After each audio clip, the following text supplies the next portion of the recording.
There are moments that divide a life cleanly into two parts, the before and the after. Most people cannot identify theirs until years later, standing in some ordinary place, doing some ordinary thing, when the memory surfaces without warning and they think, that was it. That was the moment everything changed. Margaret Hale could identify hers precisely. Not the morning she arrived in London, when the city had looked at her through the carriage window, with the blank indifference of something very large that has not yet decided whether to notice you. Not the first evening at Lord Ashton's table, when she had understood within 20 minutes exactly what her position in this household was, and exactly how much it would cost her to maintain it with any dignity. Not even the night she wrote the letter, though that night would come to matter more than almost any other night of her life. It was a Tuesday afternoon in October. It was a reading room on the second floor of the Wentworth Club, where the tall windows let in the gray London light, and the smell of old leather and wood smoke, and the particular quality of silence that belongs to rooms full of men who believe they are not being observed. It was her own words in someone else's voice, read aloud to laughter she was never supposed to hear. That was the moment. And what happened in the 60 seconds after that moment, what Margaret Hale did and did not do and chose in the space of one breath and then another, is the reason this story is worth telling at all. But we begin, as all things begin, before any of it. We begin with the letter. The letter almost didn't happen. This is worth saying at the outset, because in the weeks and months that followed, Margaret would return to this fact the way you return to a stone in your shoe, constantly, unavoidably, with a mixture of frustration and something that was almost, but not quite, regret. The letter almost didn't happen. She had written it and sealed it and held the sealed envelope in both hands for 3 days before she sent it. She had argued herself into sending it and argued herself back out of it and then sent it in a moment of decisive stupidity. Her word, her own word, applied to herself without mercy, on a Thursday morning when she was tired and the rain wouldn't stop, and she thought, what is the worst that can happen? She had, it turned out, insufficient imagination. But that was later. Before the letter there was London, and before London there was everything else. Margaret Hale was 24 years old and had been educated well beyond what her circumstances could support, which was the particular cruelty visited upon daughters of men who loved learning more than they loved money. Her father had been a country solicitor in Wiltshire, not poor, not comfortable, somewhere in between, and deeply, entirely absorbed in his books. He had taught Margaret Latin at 7 and Greek at 9, and had handed her Plutarch at 11 with the same matter-of-fact enthusiasm with which other fathers handed their daughters embroidery patterns. He had died when she was 19, leaving her a modest sum, a great many books, and the kind of mind that was genuinely useful in a world that had very little use for it. The sum lasted 4 years, the books she still had, the mind she carried everywhere like luggage no one had offered to help with. Lord Ashton was a second cousin on her mother's side, distant enough that the connection was more theoretical than real, close enough that he had felt some obligation when her circumstances became pressing. He was a decent man, Lord Ashton. Not brilliant, not warm, but decent in the solid, unimaginative way of men who have never been required to be otherwise. He had offered her a room in his London house and a place at his table, and a small quarterly sum, framed as a loan that both of them understood would never be repaid, and Margaret had accepted because the alternative was a governess position in Northumberland that she had been trying very hard not to think of as the end of something. London had been instructive. That was the word she used in her letters home to Mrs. Avery, who had been her neighbor in Wiltshire, and who wrote back with the faithful regularity of someone who understood that letters were a lifeline. London is instructive, Margaret wrote. I am learning a great deal about what rooms look like from the outside, and rather less about what they look like from the inside, but I am told this improves with time. It had not, in 6 months, noticeably improved. She knew her position. She was not a servant, she had her own room, she sat at table. She was introduced at gatherings as Lord Ashton's cousin, which was technically accurate and contextually misleading. But she was not family either. Not really. Not in the way that family moves through a house, freely, proprietorially, as if the walls belong to them. She moved through Lord Ashton's house carefully, taking up as little space as possible, making herself useful in ways that didn't require being asked, anticipating needs before they became requests, because anticipation felt like agency and requests felt like something else entirely. She read. She always read. Lord Ashton's library was good, better than she'd expected, and she worked through it with the focused pleasure of someone given access to something they had been hungry for. She wrote her letters to Mrs. Avery. She attended the gatherings and the dinners and the afternoons that constituted the social machinery of this particular corner of London, and she sat where she was placed and said what was appropriate and watched everything with the quiet, recording attention that had been her primary way of being in the world since she was 11 years old and her mother died, and she had understood, without being told, that she would need to be very good at understanding things. She was good at it. She was very good at it. It simply wasn't, in this world, considered a useful quality in a woman. She met the Duke of Wentworth at Lord Farthington's dinner in April.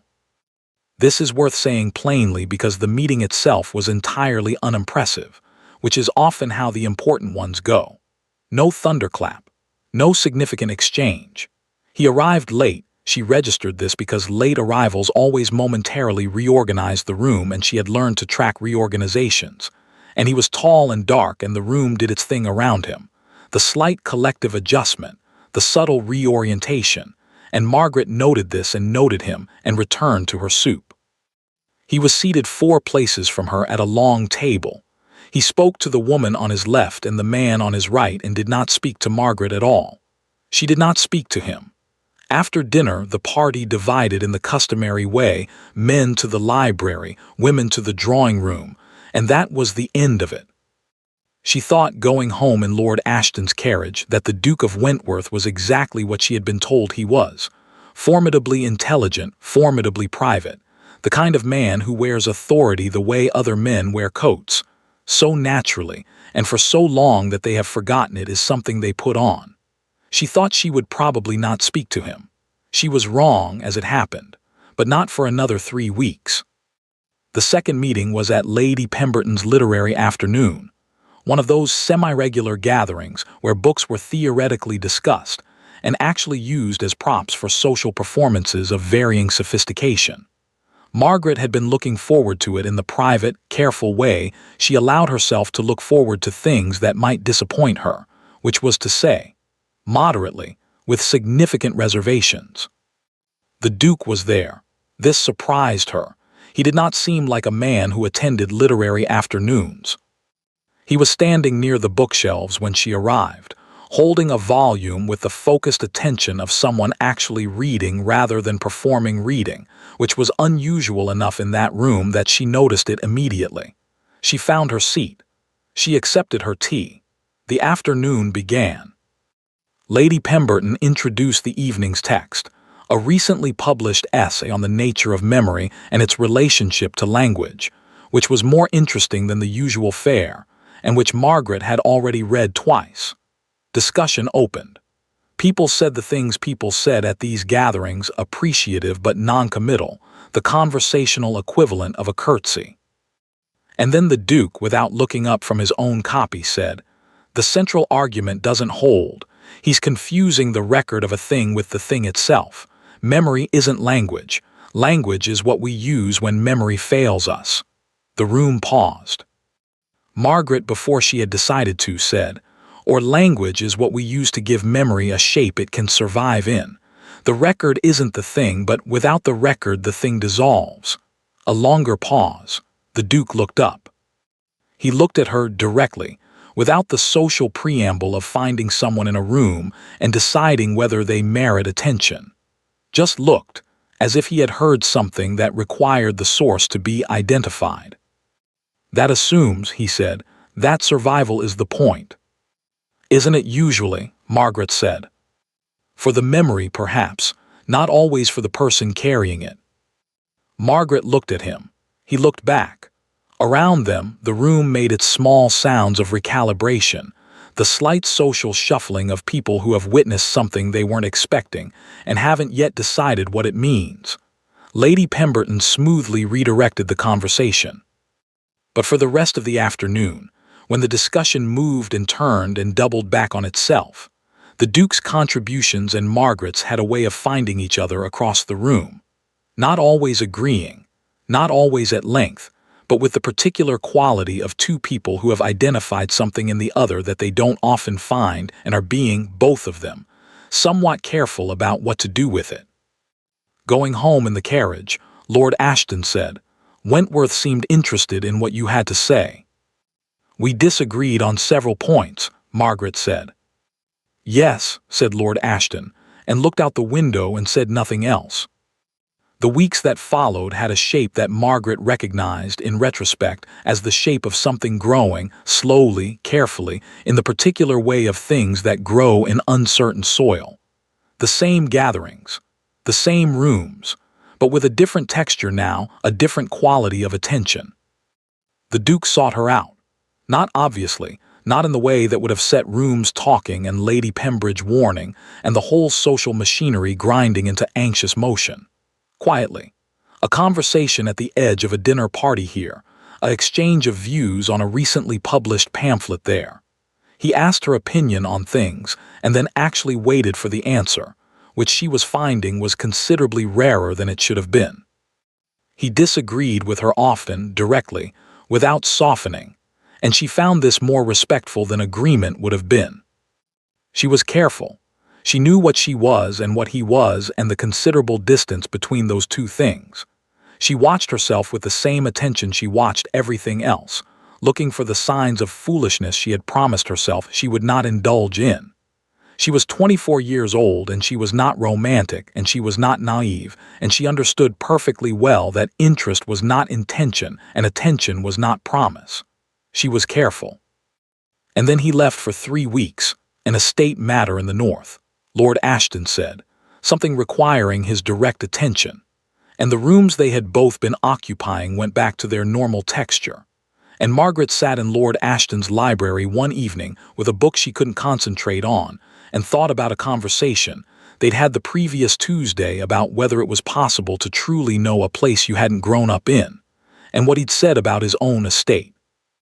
"I know everything about it and understand nothing of it, which is a strange way to love something," and before she had quite decided to, she was at the writing desk.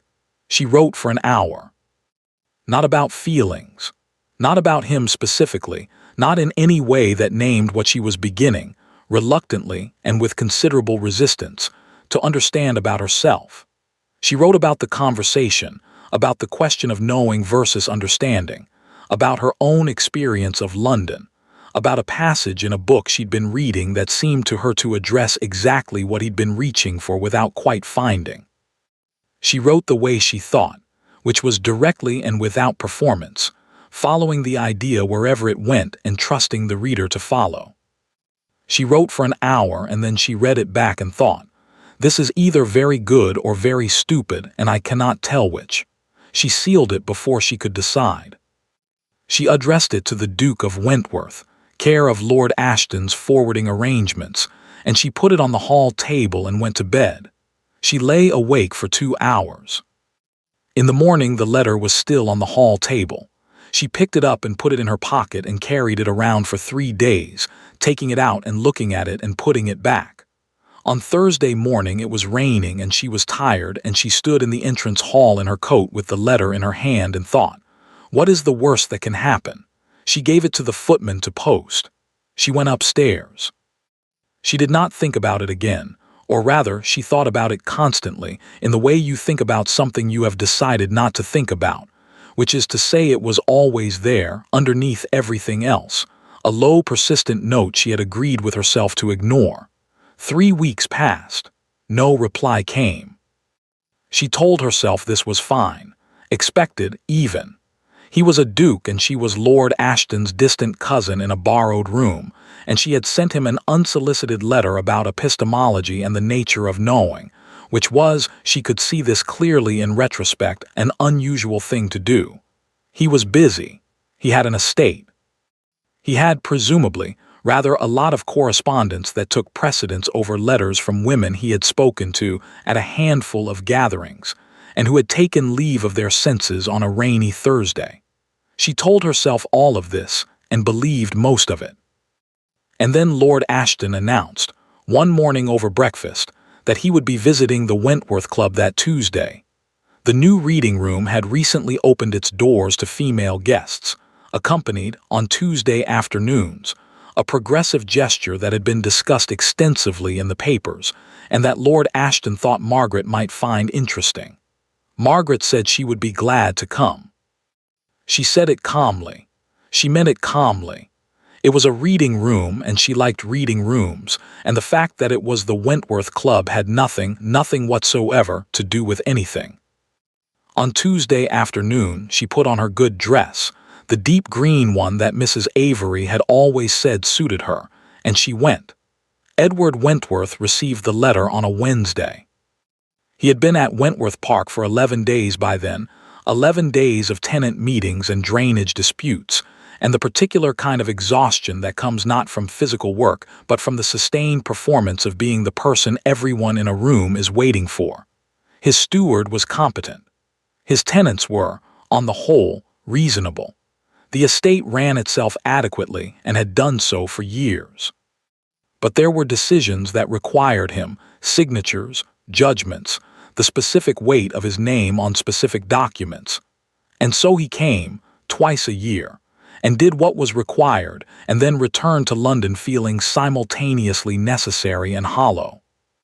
The post arrived in the morning, sorted by his secretary into the usual categories: estate business, parliamentary correspondence, personal letters, things that could wait. He worked through them in order, standing at his desk the way he worked through most things, efficiently and without ceremony. The letter from London was in the personal pile near the bottom. He almost left it for the evening. He had 3 more tenant meetings before noon and a fence dispute in the North Field that his steward had been unable to resolve, and that apparently required Edward's physical presence to confirm that yes, the fence was in the wrong place, and yes, it needed to be moved, and yes, he was certain. He almost left the letter. He didn't. He picked it up because the handwriting was unfamiliar. Not his mother, not Charlotte, not any of the half-dozen people whose personal correspondence he received with any regularity. Small and precise, the letters formed with the particular neatness of someone who had been taught to write carefully, and had then developed, over years of practice, a style that was neat without being rigid. He broke the seal. He read it once quickly, the way he read everything first, scanning for structure, for the shape of the argument, for what the thing was actually about beneath what it appeared to be about. Then he stood very still for a moment. Then he read it again, slowly this time.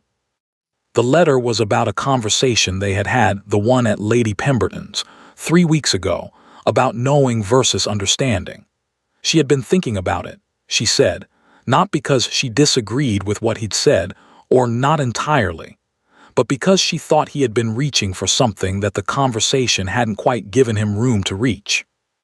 And then she had found a passage in a book, and she quoted it, and explained what she thought it meant, and then she said what she thought about all of it directly and without apology, following the idea wherever it went, trusting him to follow. It was one of the finest letters he had ever received. He was aware, as he stood at his desk with the morning light coming through the estate office window, that this was not a small thing to think. He received a great deal of correspondence. He had been educated at institutions that believed in the primacy of written argument, and had spent 36 years in the company of men who prided themselves on the quality of their written expression. He knew what good thinking looked like on a page. He knew the difference between intelligence performed and intelligence actually at work. This was the second kind. He put the letter down. He picked it up.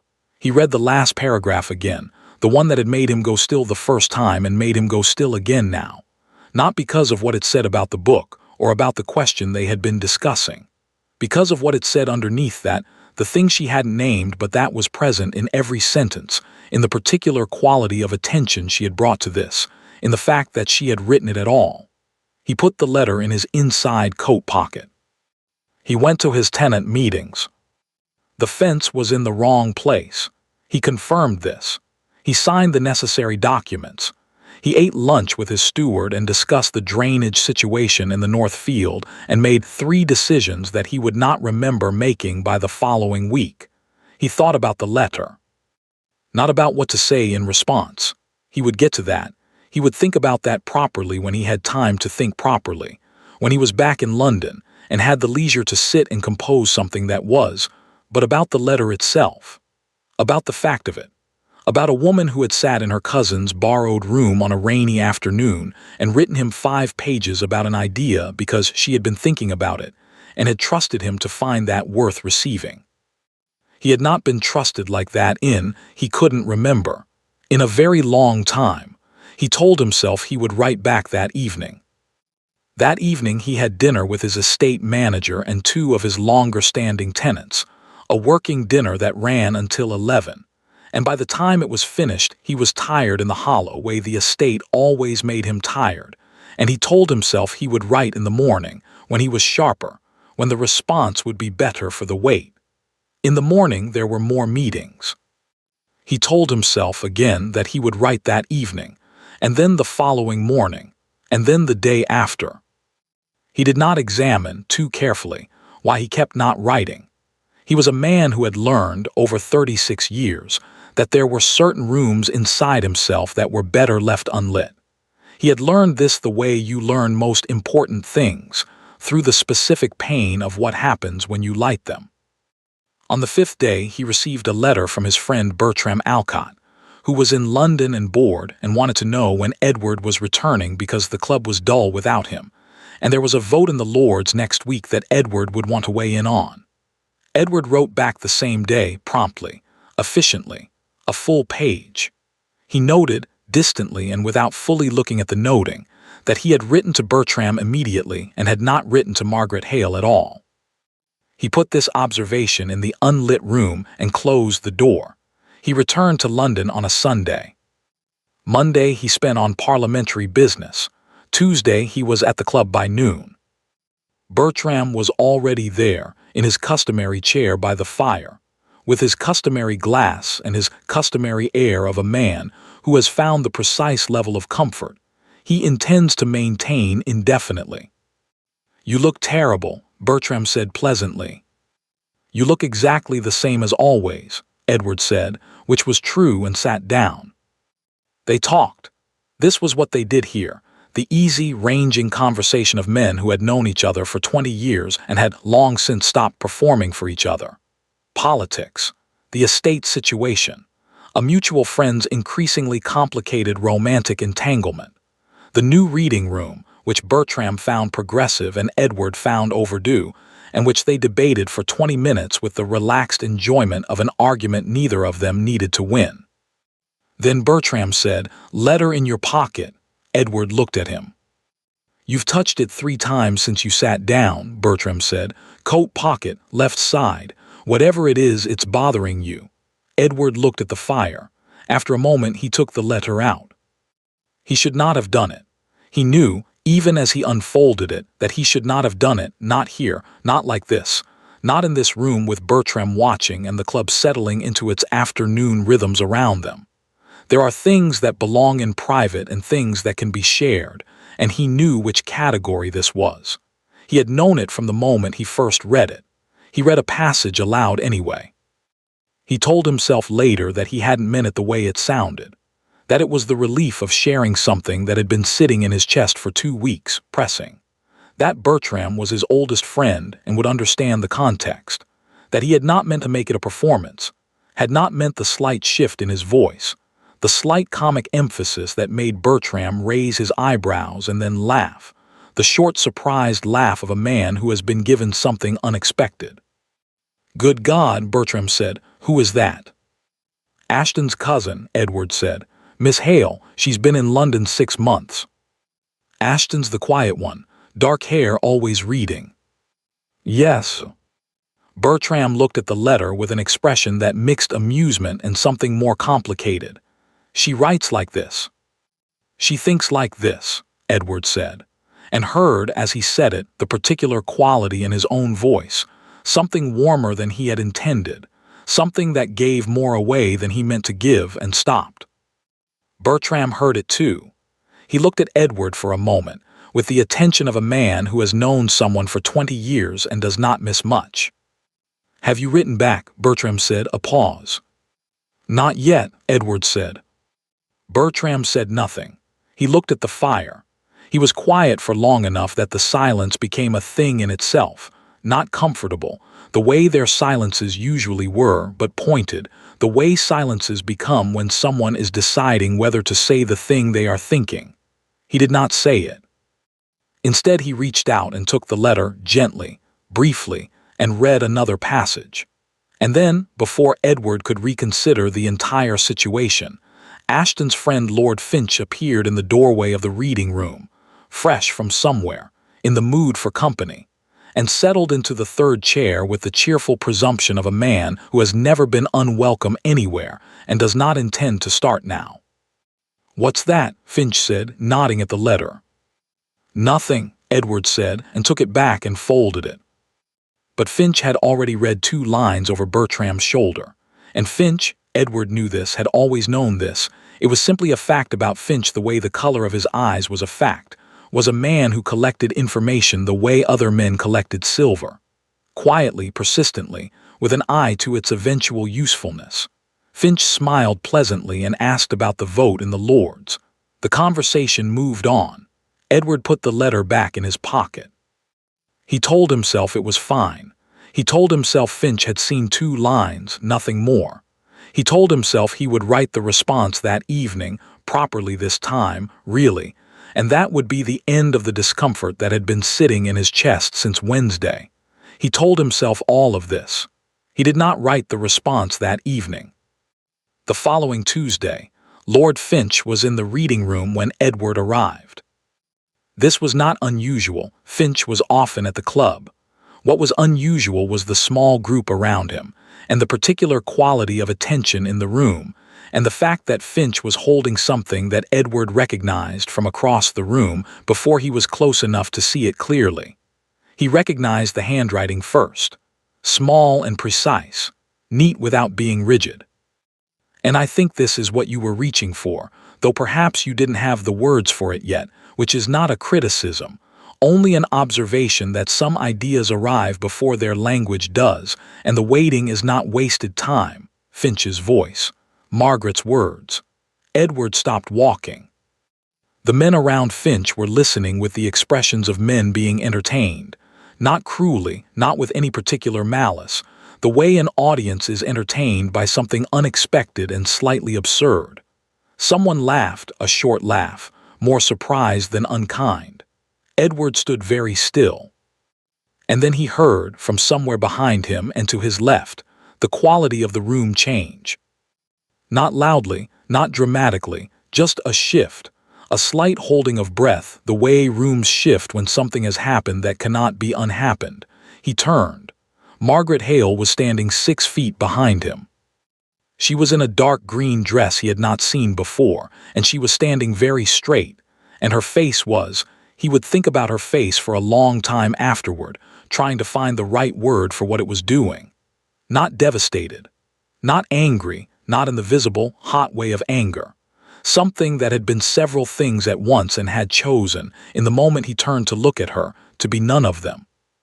Something that had closed itself down with a precision and a speed that told him more about how much practice she'd had at closing things down than it told him about what was underneath. Beside her, Lord Ashton looked as though he had swallowed something very unpleasant. The room was very quiet. Edward looked at Margaret. Margaret looked at him. And then she did something he had not expected. She did not leave. She did not cry or speak or make any of the sounds that the situation seemed to call for. She looked at him for one long, clear, measuring moment. The same look she had given him at Lady Pemberton's, the one that didn't perform, the one that simply looked. And then she turned to Lord Ashton and said, in a voice that was entirely steady. "Is there somewhere to sit?" Lord Ashton blinked. Yes, of course, there are chairs by the—" "Thank you," Margaret said. And she walked to the nearest empty chair, sat down, opened the small book she was carrying, and began to read. The room held its breath for another moment. Then slowly it exhaled. Conversations resumed, carefully, quietly, with the self-conscious normalcy of people who have witnessed something they are still deciding how to categorize. Finch folded the letter. Edward did not look at what Finch did with it after that. He was looking at Margaret Hale, sitting in a chair by the window of the room that bore his family's name, reading her book with the concentrated stillness of someone who has decided that this, here, now, is where she is, and that the room and everyone in it can make of that whatever they like. He had spent 36 years being the most composed person in any room he entered. He was not, at this moment, the most composed person in this one. She read 4 pages. She knew this precisely because she counted them. Not the words, not the paragraphs, but the pages, turned one by one with the steady deliberateness of a woman who has decided that the next thing she will do is turn a page, and then the next thing after that will be to turn another.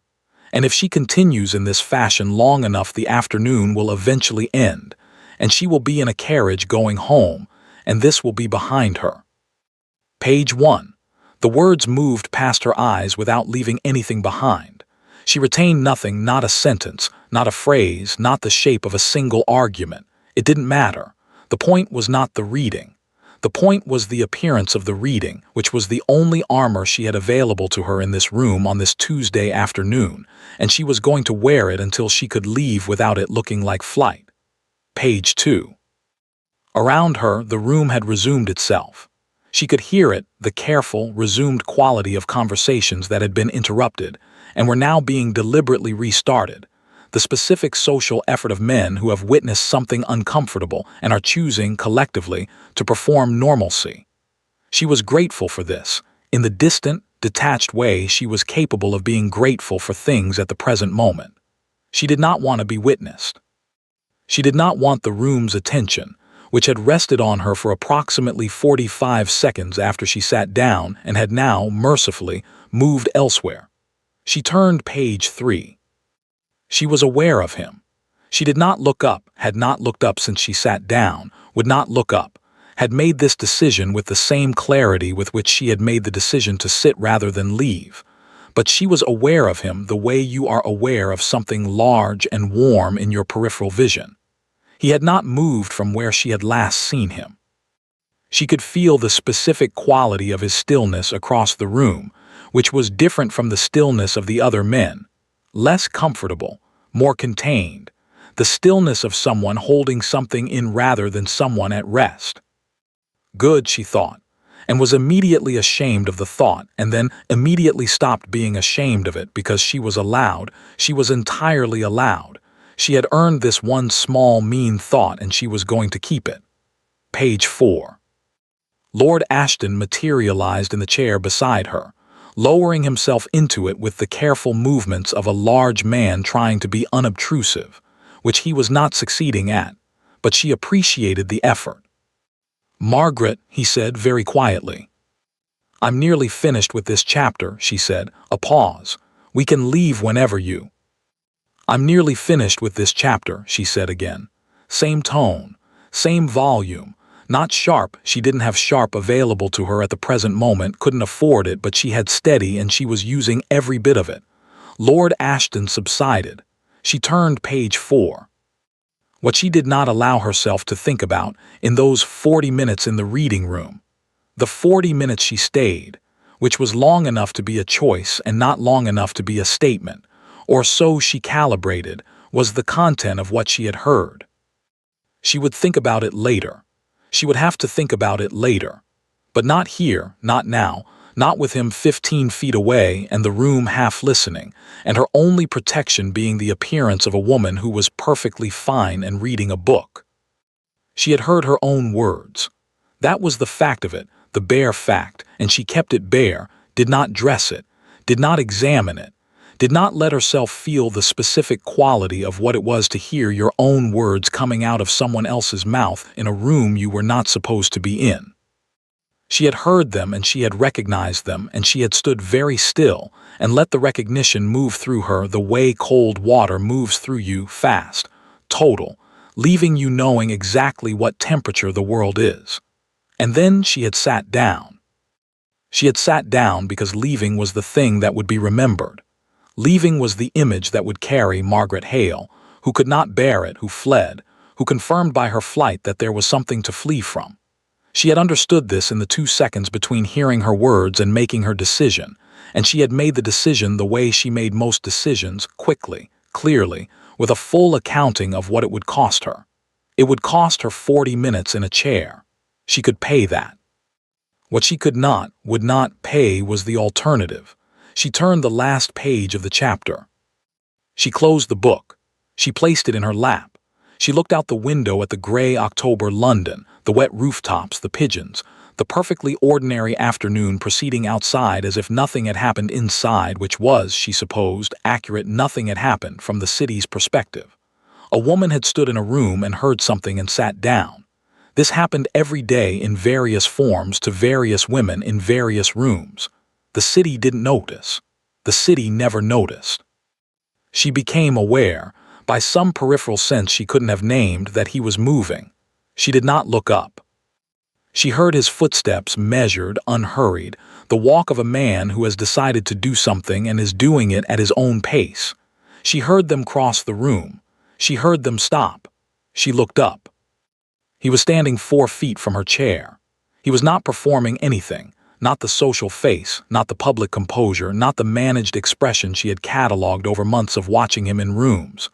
His face was doing something she hadn't seen it do before. She couldn't name it precisely. It was somewhere in the territory between stripped and afraid, and it was, she noted this, filed it, refused to let it move her yet, the most honest she had ever seen him look. Lord Ashton made a small sound beside her and rose from his chair, suddenly remembering something that required his attention elsewhere in the room. She would thank him for this later, or possibly she would be furious with him for it. She hadn't decided yet. "Miss Hale," the Duke said. His voice was careful, more careful than she had heard it, as if he was placing each word down deliberately, checking the ground before he put his weight on it. Margaret looked at him. She had prepared in the 40 minutes of her chapter for several versions of this moment. She had prepared for an apology, formal, polished, the kind of apology that a man of his position delivers when he has done something that requires an apology and wants the transaction completed efficiently. She had prepared for an explanation, the mitigating circumstances, the context, the reasons that were not excuses but would function as excuses anyway.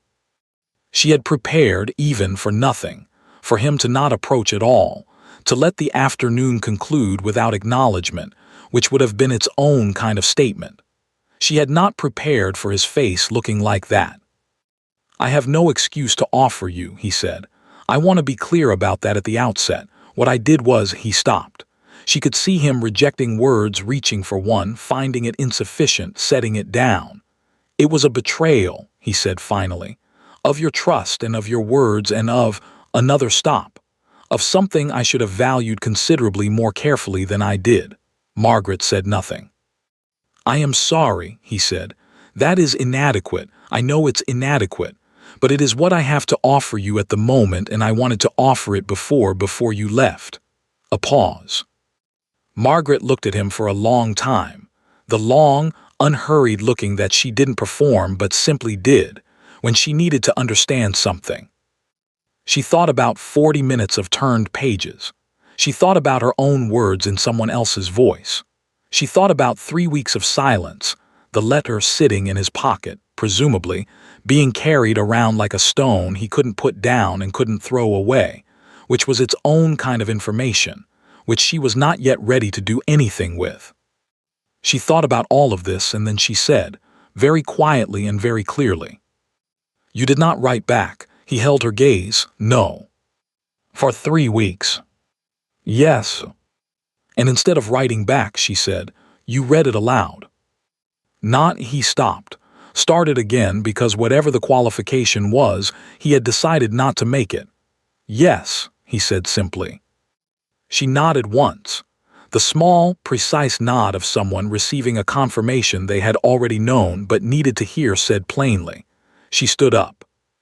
He took a half step back, not retreat, more the instinctive movement of a person recalibrating proximity.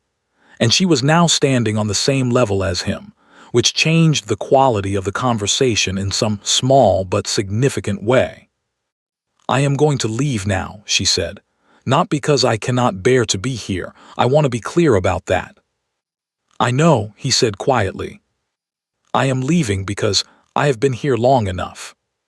Yes, she looked at him for one more moment. She thought about the last paragraph of her letter. The one she had almost cut, had rewritten 3 times, had very nearly crossed out entirely before deciding that if she was going to send the thing at all, she was going to send the whole of it.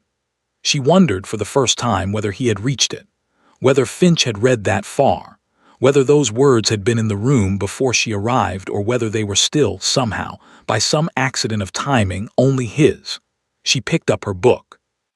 Good afternoon, Your Grace, she said. She walked to where Lord Ashton was standing near the door, doing a poor impression of a man examining a bookshelf. They left.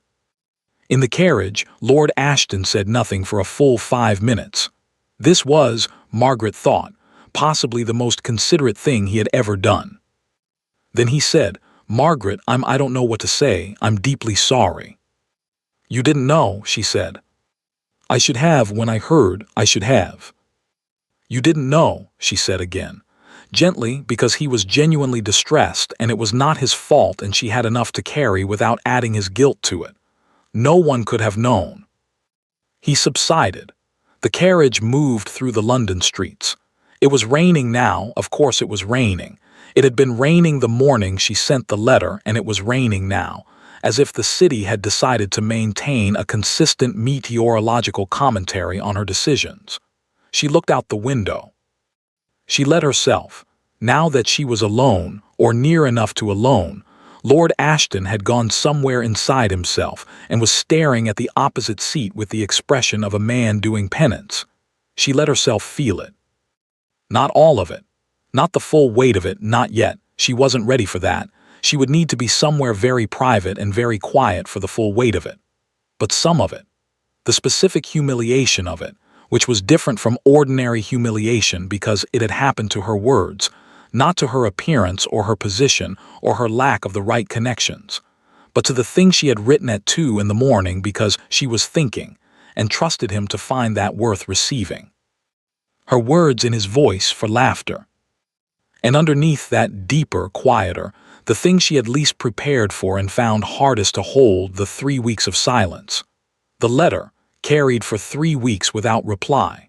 The trust extended and not returned, which was its own kind of answer, and she had simply not been reading it. She had not been stupid. She searched for the word and found it hopeful, which was, she supposed, a variety of stupidity, but a more forgivable one. She was not going to be hopeful again, not about this, not about him. She made this decision in the carriage on the way home, clearly and deliberately in the same way she made all decisions. She looked out at the wet London street. She thought, well, now I know. And she did know. She knew precisely. The question was only what she intended to do with the knowing, which was a different question, and one she was not yet ready to answer. She would need her book. She would need her room. She would need Mrs. Avery's next letter, which was due by Friday, and which would say something practical and affectionate and entirely uncomplicated, which was what she needed most right now. She would need, she thought, a few days, and then she would decide. He stayed at the club for another hour after she left. He did not know why. There was nothing for him there. The reading room had resumed itself. Finch had disappeared. Bertram had not been present for any of it, and therefore could not offer the particular absolution of someone who had witnessed the thing and was willing to discuss it. There was nothing in the club that he needed or wanted. He stayed anyway, in the chair by the fire that was usually Bertram's, and looked at the fire and tried to do something useful with his thoughts and found he couldn't. He kept seeing her face. Not the closed face, not the expression she had assembled after the first moment, the precision-made composure that had held for the entire 40 minutes she had sat in that chair. The moment before that. The 2 seconds, perhaps less, between when she had registered what she was hearing and when she had made her decision about how to carry it. He had seen her face in those 2 seconds. He was not going to describe what he had seen there, even to himself, because describing it would require him to fully understand what he had done. And he was not yet, not in this chair in this club with the fire going and the afternoon going gray outside. He was not ready to fully understand it. He understood enough. He understood that he had taken something private and made it public. He understood that he had done it without meaning to cause harm, and that this did not, in any meaningful sense, reduce the harm. He understood that the 3 weeks of silence which had felt, from the inside, like a reasonable delay, a temporary postponement of something he wasn't ready to address, had been, from the outside, something considerably colder and more final. He understood that he had carried her letter for 3 weeks and written back to Bertram the same day Bertram wrote to him, and that this was a fact about him that he did not like. He thought about what Lord Cavendish had said to him 6 months ago about Celia. "You withdrew," Cavendish had said, "in the direct way of old men who have decided they have earned the right to directness. You always withdraw. It is your primary talent and your primary failing, and one of these days it will cost you something you actually wanted to keep." Edward had said, "Thank you, Cavendish." Cavendish had said, "I'm not finished. The withdrawing is survivable. The not knowing you're doing it is the problem." Edward had said, "I appreciate the observation." Cavendish had looked at him with the expression of a man who knows he is talking to a wall and is going to talk to it anyway, because someone should. Then he had gone back to his port and the conversation had ended. Edward sat in Bertram's chair and thought about withdrawing. He thought about the letter carried for 3 weeks, never answered. He thought about the specific quality of her voice when she had said, "You did not write back." Not accusing, she had stated it the way she stated things, plainly and directly, as a fact that required acknowledgement rather than a wound that required dressing. He had respected this, and found it harder to bear than accusation would have been. He thought about the last paragraph of her letter. He had not read it aloud. This was not an accident. He had reached it and stopped, folded the letter, put it back in his pocket while Finch was settling into his chair and Bertram was looking at him with those 20 years of knowing eyes. He had stopped because the last paragraph it was different from the rest. The rest of the letter was about ideas, about the conversation, about a book and a question and what she thought about them. The last paragraph was about something else. It was about him, specifically, carefully, in a way that would have told everyone in the room something he had not yet decided what to do with himself. He had not read it aloud. He was not sure whether this made things better or worse. It made them different. There was some part of what she had trusted him with that remained by his choice private. He wasn't sure he deserved credit for this. He had read everything else. He stayed until the fire burned lower. Then he went home. He sat at his desk. He took out a piece of paper. He wrote, "Miss Hale," and then he stopped, because everything that came after those 2 words was either insufficient or too much, and he couldn't find the line between them. He sat for a long time. He wrote, "I owe you an explanation. I am not certain I have one that is adequate, but I owe you an attempt." He looked at this. He wrote 3 more lines and then crossed them out. He wrote, "You asked why I did not write back. The honest answer is that I did not know what to do with your letter, and I handled not knowing by doing nothing, which is the thing I do, apparently, when something matters enough to frighten me. I am aware this is not a satisfying answer. I am not certain I have a better one." He stopped. He read this back. He thought, "This is either the most honest thing I have written in 36 years, or it is a mistake of considerable proportions." He folded it. He would decide in the morning whether to send it. He went to bed. He did not sleep for a very long time. He sent the letter in the morning. Not because he had decided, overnight, that it was the right thing to do. He had not slept well enough to decide anything with confidence.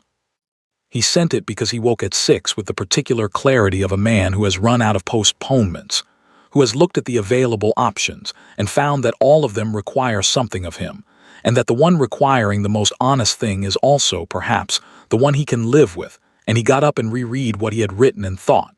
This is insufficient, and it is true, and it is what I have. He gave it to his man before he could reconsider the phrasing. Then he went about his day. Parliamentary business in the morning.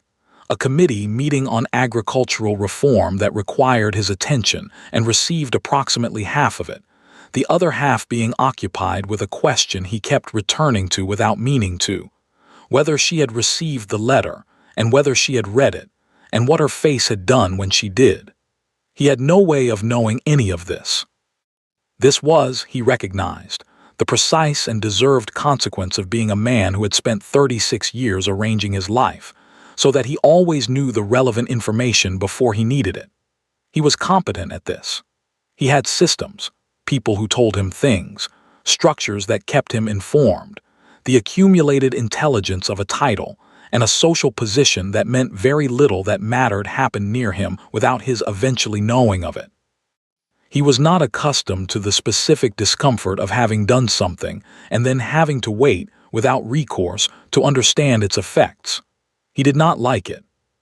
He attended the committee meeting. He said the correct things. He voted on a procedural matter and left at noon and went to his club, because he had nowhere better to be, and because the alternative was his own house, which was very large and very quiet in the particular way of houses that have been well maintained but not much lived in.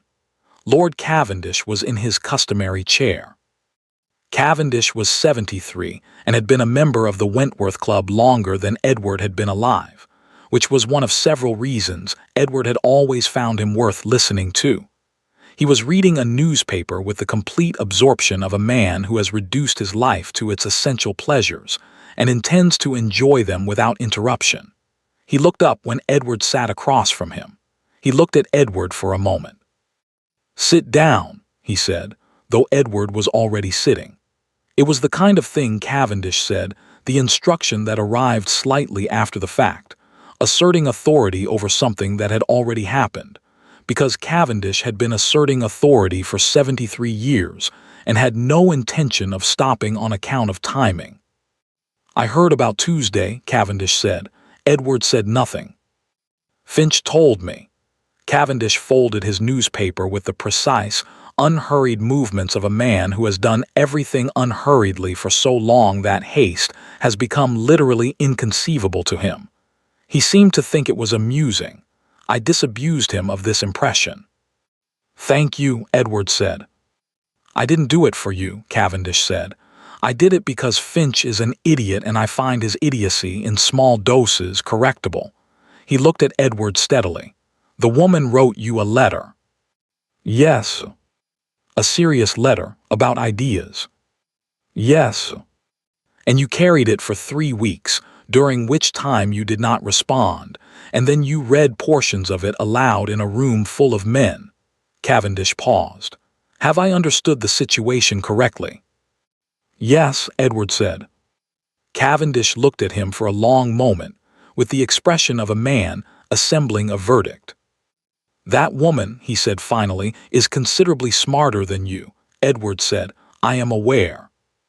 I don't mean in the general sense, though that may also be true. I mean specifically, in this situation, she has behaved with more intelligence and more dignity than you have managed, and you are a man who prides himself on both." Another pause. She sat down. "Yes." When most women would have left, when leaving would have been entirely understandable, entirely forgivable, she sat down and she read her book. Cavendish picked up his newspaper again, a gesture that indicated the primary portion of the conversation was concluding. That is not weakness. That is a woman who knows exactly what she is doing and why she is doing it. He looked at Edward over the top of the paper. "The question is whether you know what you are doing." Which, based on available evidence, is less clear. Edward looked at the fire. "I sent her a letter this morning," he said.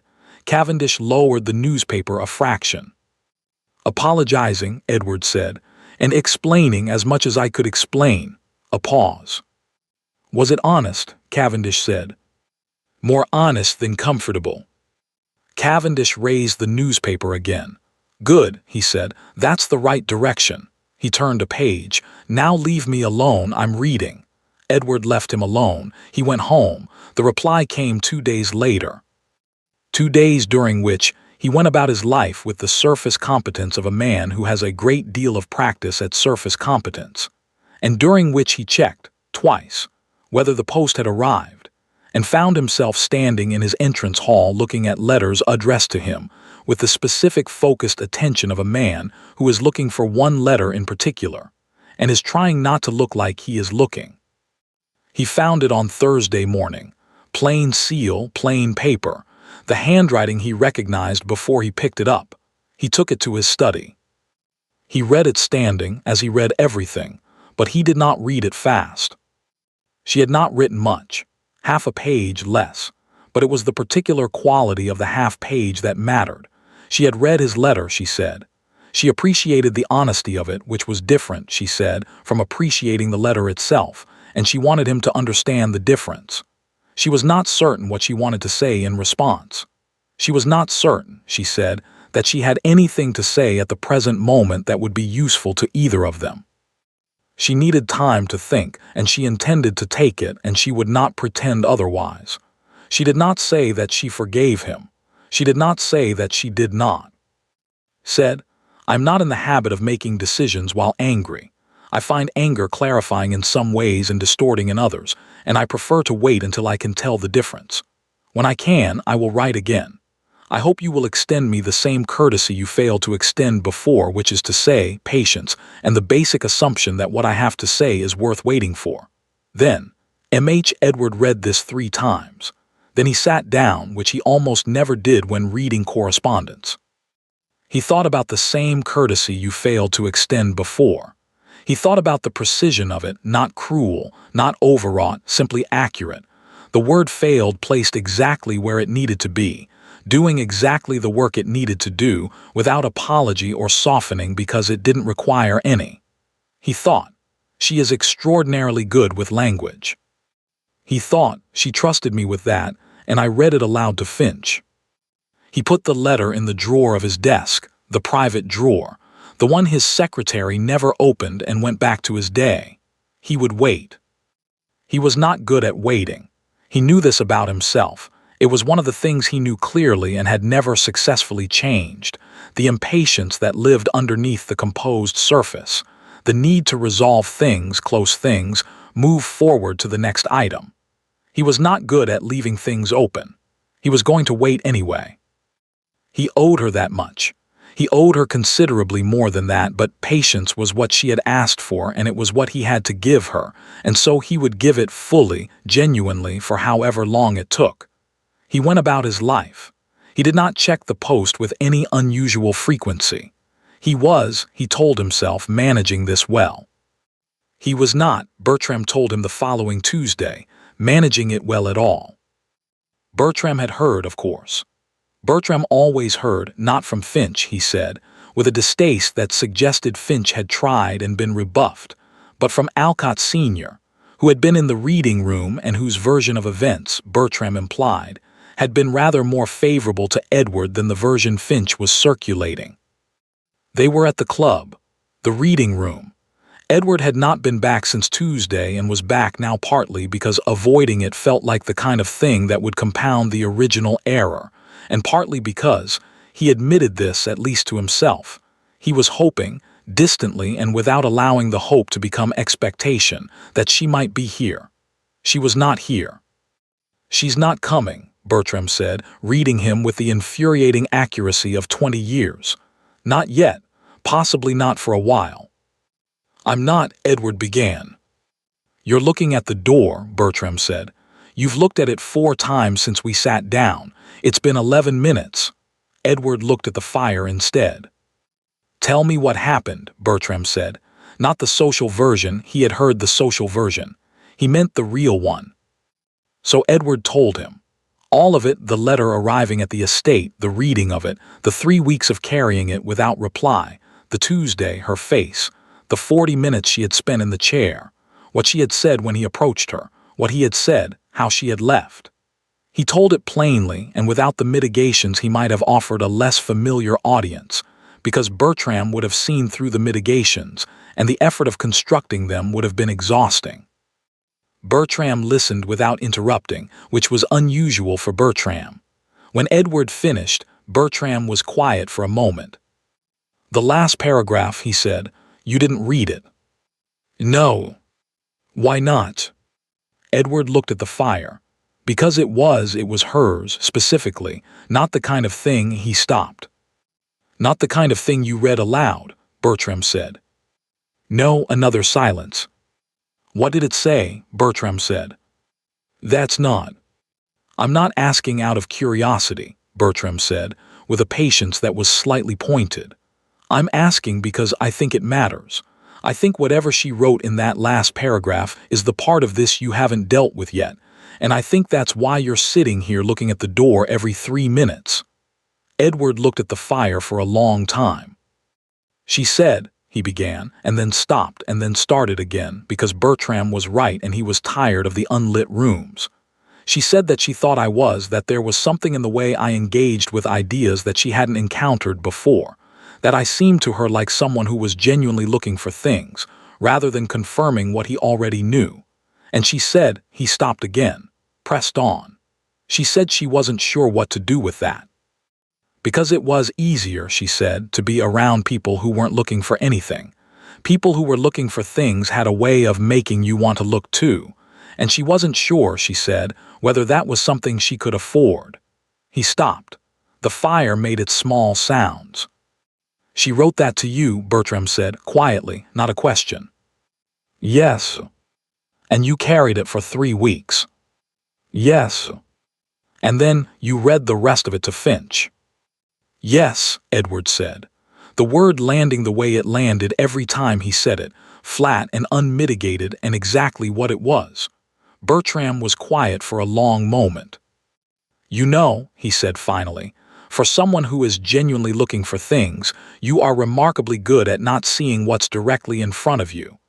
Edward said nothing. "She told you in that letter exactly what you are to her," Bertram said, "and what she is afraid of, and what it would cost her. And instead of responding, which would have required you to say something honest about what she is to you, which is clearly terrifying, you carried it around for 3 weeks and then read the safe parts to Finch." He paused. "That's not distance, Edward. That's not withdrawing. He searched for the word. "That's cowardice. And I say that as someone who has known you for 20 years and is aware you are generally not a coward." The word settled in the room. Edward did not argue with it. "I know," he said. "Right," Bertram said. He picked up his glass. "So, what are you going to do about it?" Edward looked at the door, then he looked at the fire. Then he looked at Bertram, who was watching him with the expression of a man who already knows the answer and is waiting for the other person to catch up. "Wait," Edward said. "She asked me to wait." "And after the waiting?" "After the waiting," Edward said, "I am going to tell her what the last paragraph made me feel, clearly, in person, without postponing it or carrying it around or finding reasons not to." Bertram nodded slowly. "And what did it make you feel?" he said. Edward looked at the fire one more time. "Like someone had opened a window," he said, "in a room I had been living in for a very long time, and like I had 2 choices: close it, because open windows let in cold air and require maintenance and change the temperature of everything, or leave it open and see what comes in." A silence. "And," Bertram said. "And I'm tired," Edward said quietly, "of living in closed rooms." Bertram looked at him for a moment. Then he raised his glass. He didn't say anything. He didn't need to. Edward looked at the fire and thought about waiting, and about open windows, and about a woman who had sat in a chair for 40 minutes with a book she wasn't reading and had left without running. He thought, she is still here. She is in this city. She has not gone anywhere. He thought, I will wait, and then I will not waste what comes after the waiting. He picked up his own glass. Outside, London went about its business in the gray October afternoon, entirely indifferent to any of it. Inside, the fire burned. She did not go to the reading room on Tuesday. She went on Wednesday instead, alone, without Lord Ashton, through the front entrance, with her name given to the doorman and her membership confirmed, because she had, on Monday morning, become a member. This had required a letter to the committee and Lord Ashton's endorsement, and the payment of an annual fee that was not insignificant, and that she paid from the quarterly sum she had been carefully not spending, telling herself she was saving it without ever quite deciding what for. She had decided what for. She was not going to be escorted into rooms. She was not going to enter places as someone else's companion, someone else's guest, someone else's +1 on an invitation. She was going to enter this room, specifically, on her own terms, through the front door as a member, because she had every right to be here, and she was going to exercise that right consistently and without apology until it stopped feeling like a statement and started feeling like a Tuesday. Or a Wednesday, as the case may be. She found the chair by the window, her chair, she had decided, which was perhaps an overstatement given that she had sat in it precisely once, but which she intended to make accurate through repetition. She sat. She opened her book. She read. She read actually this time, genuinely, properly, the words going in and staying and building into meaning. She had not been able to read properly for 5 days, which was how she measured the cost of things. In days of not reading, because reading was the most reliable indicator she had of her own internal weather. When she could read, she was all right. When she couldn't, she wasn't. She was today all right. Not fine, fine was further away, fine required more than 5 days and 1 Wednesday in a reading room.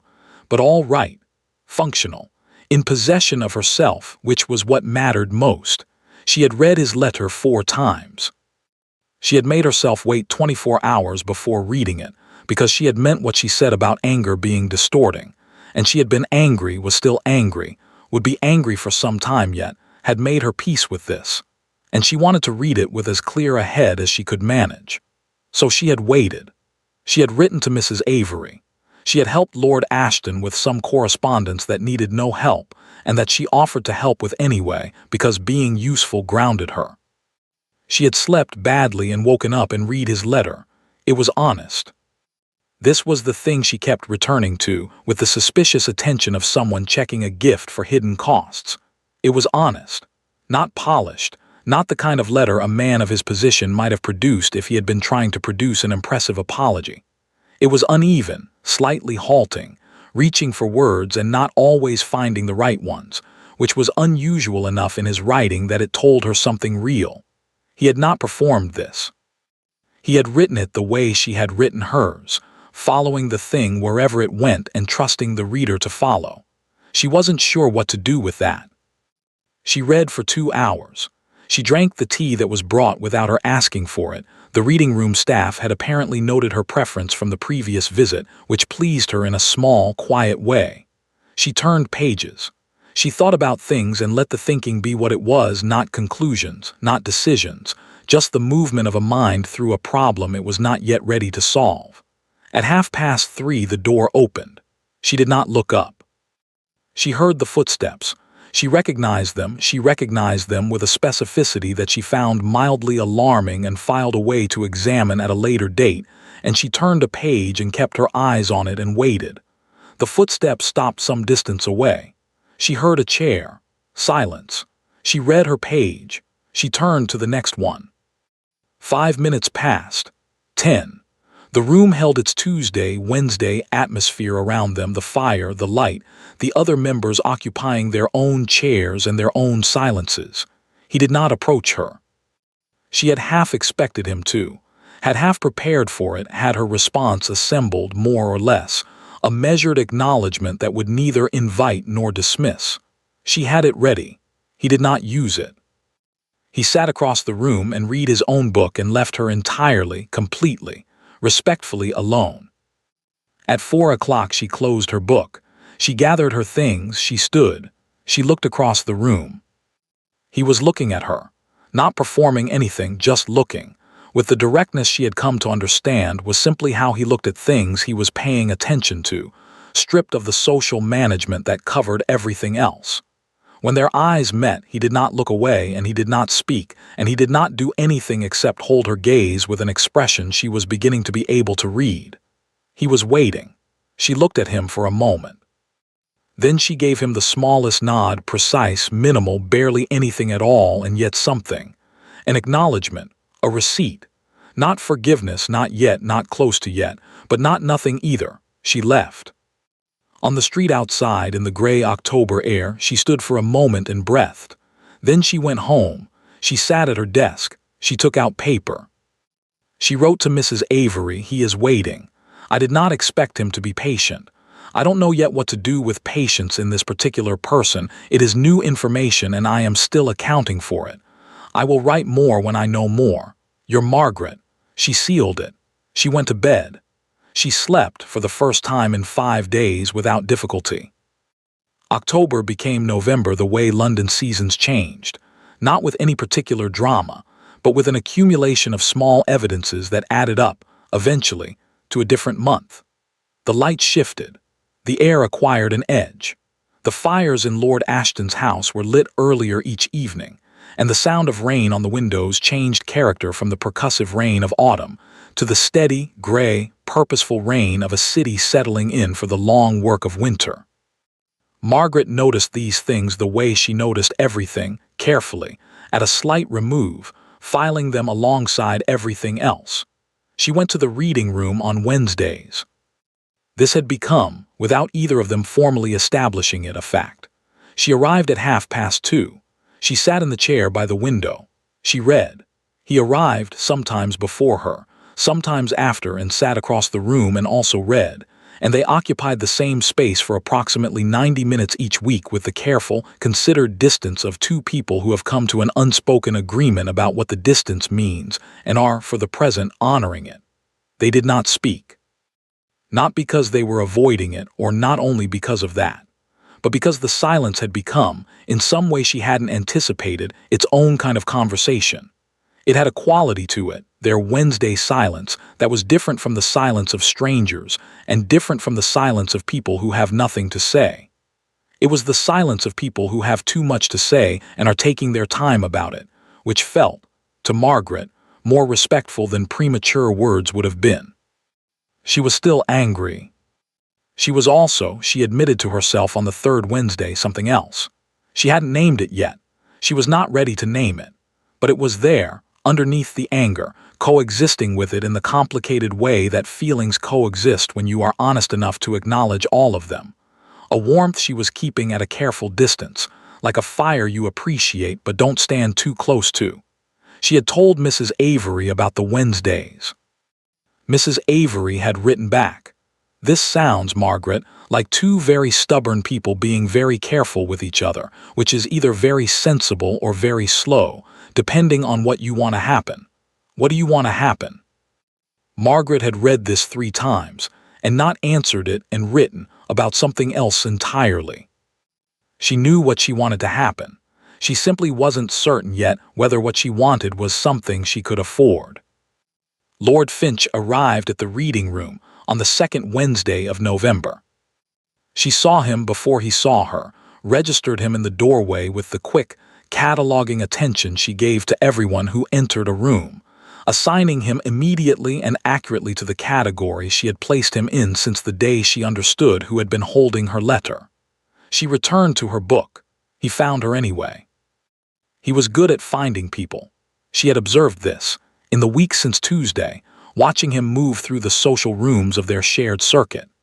He had a talent for arriving at elbows, for appearing in doorways, for materializing beside chairs in the particular way of men who have learned that information lives in proximity, and have built their entire social existence around being proximate to the right people at the right moments.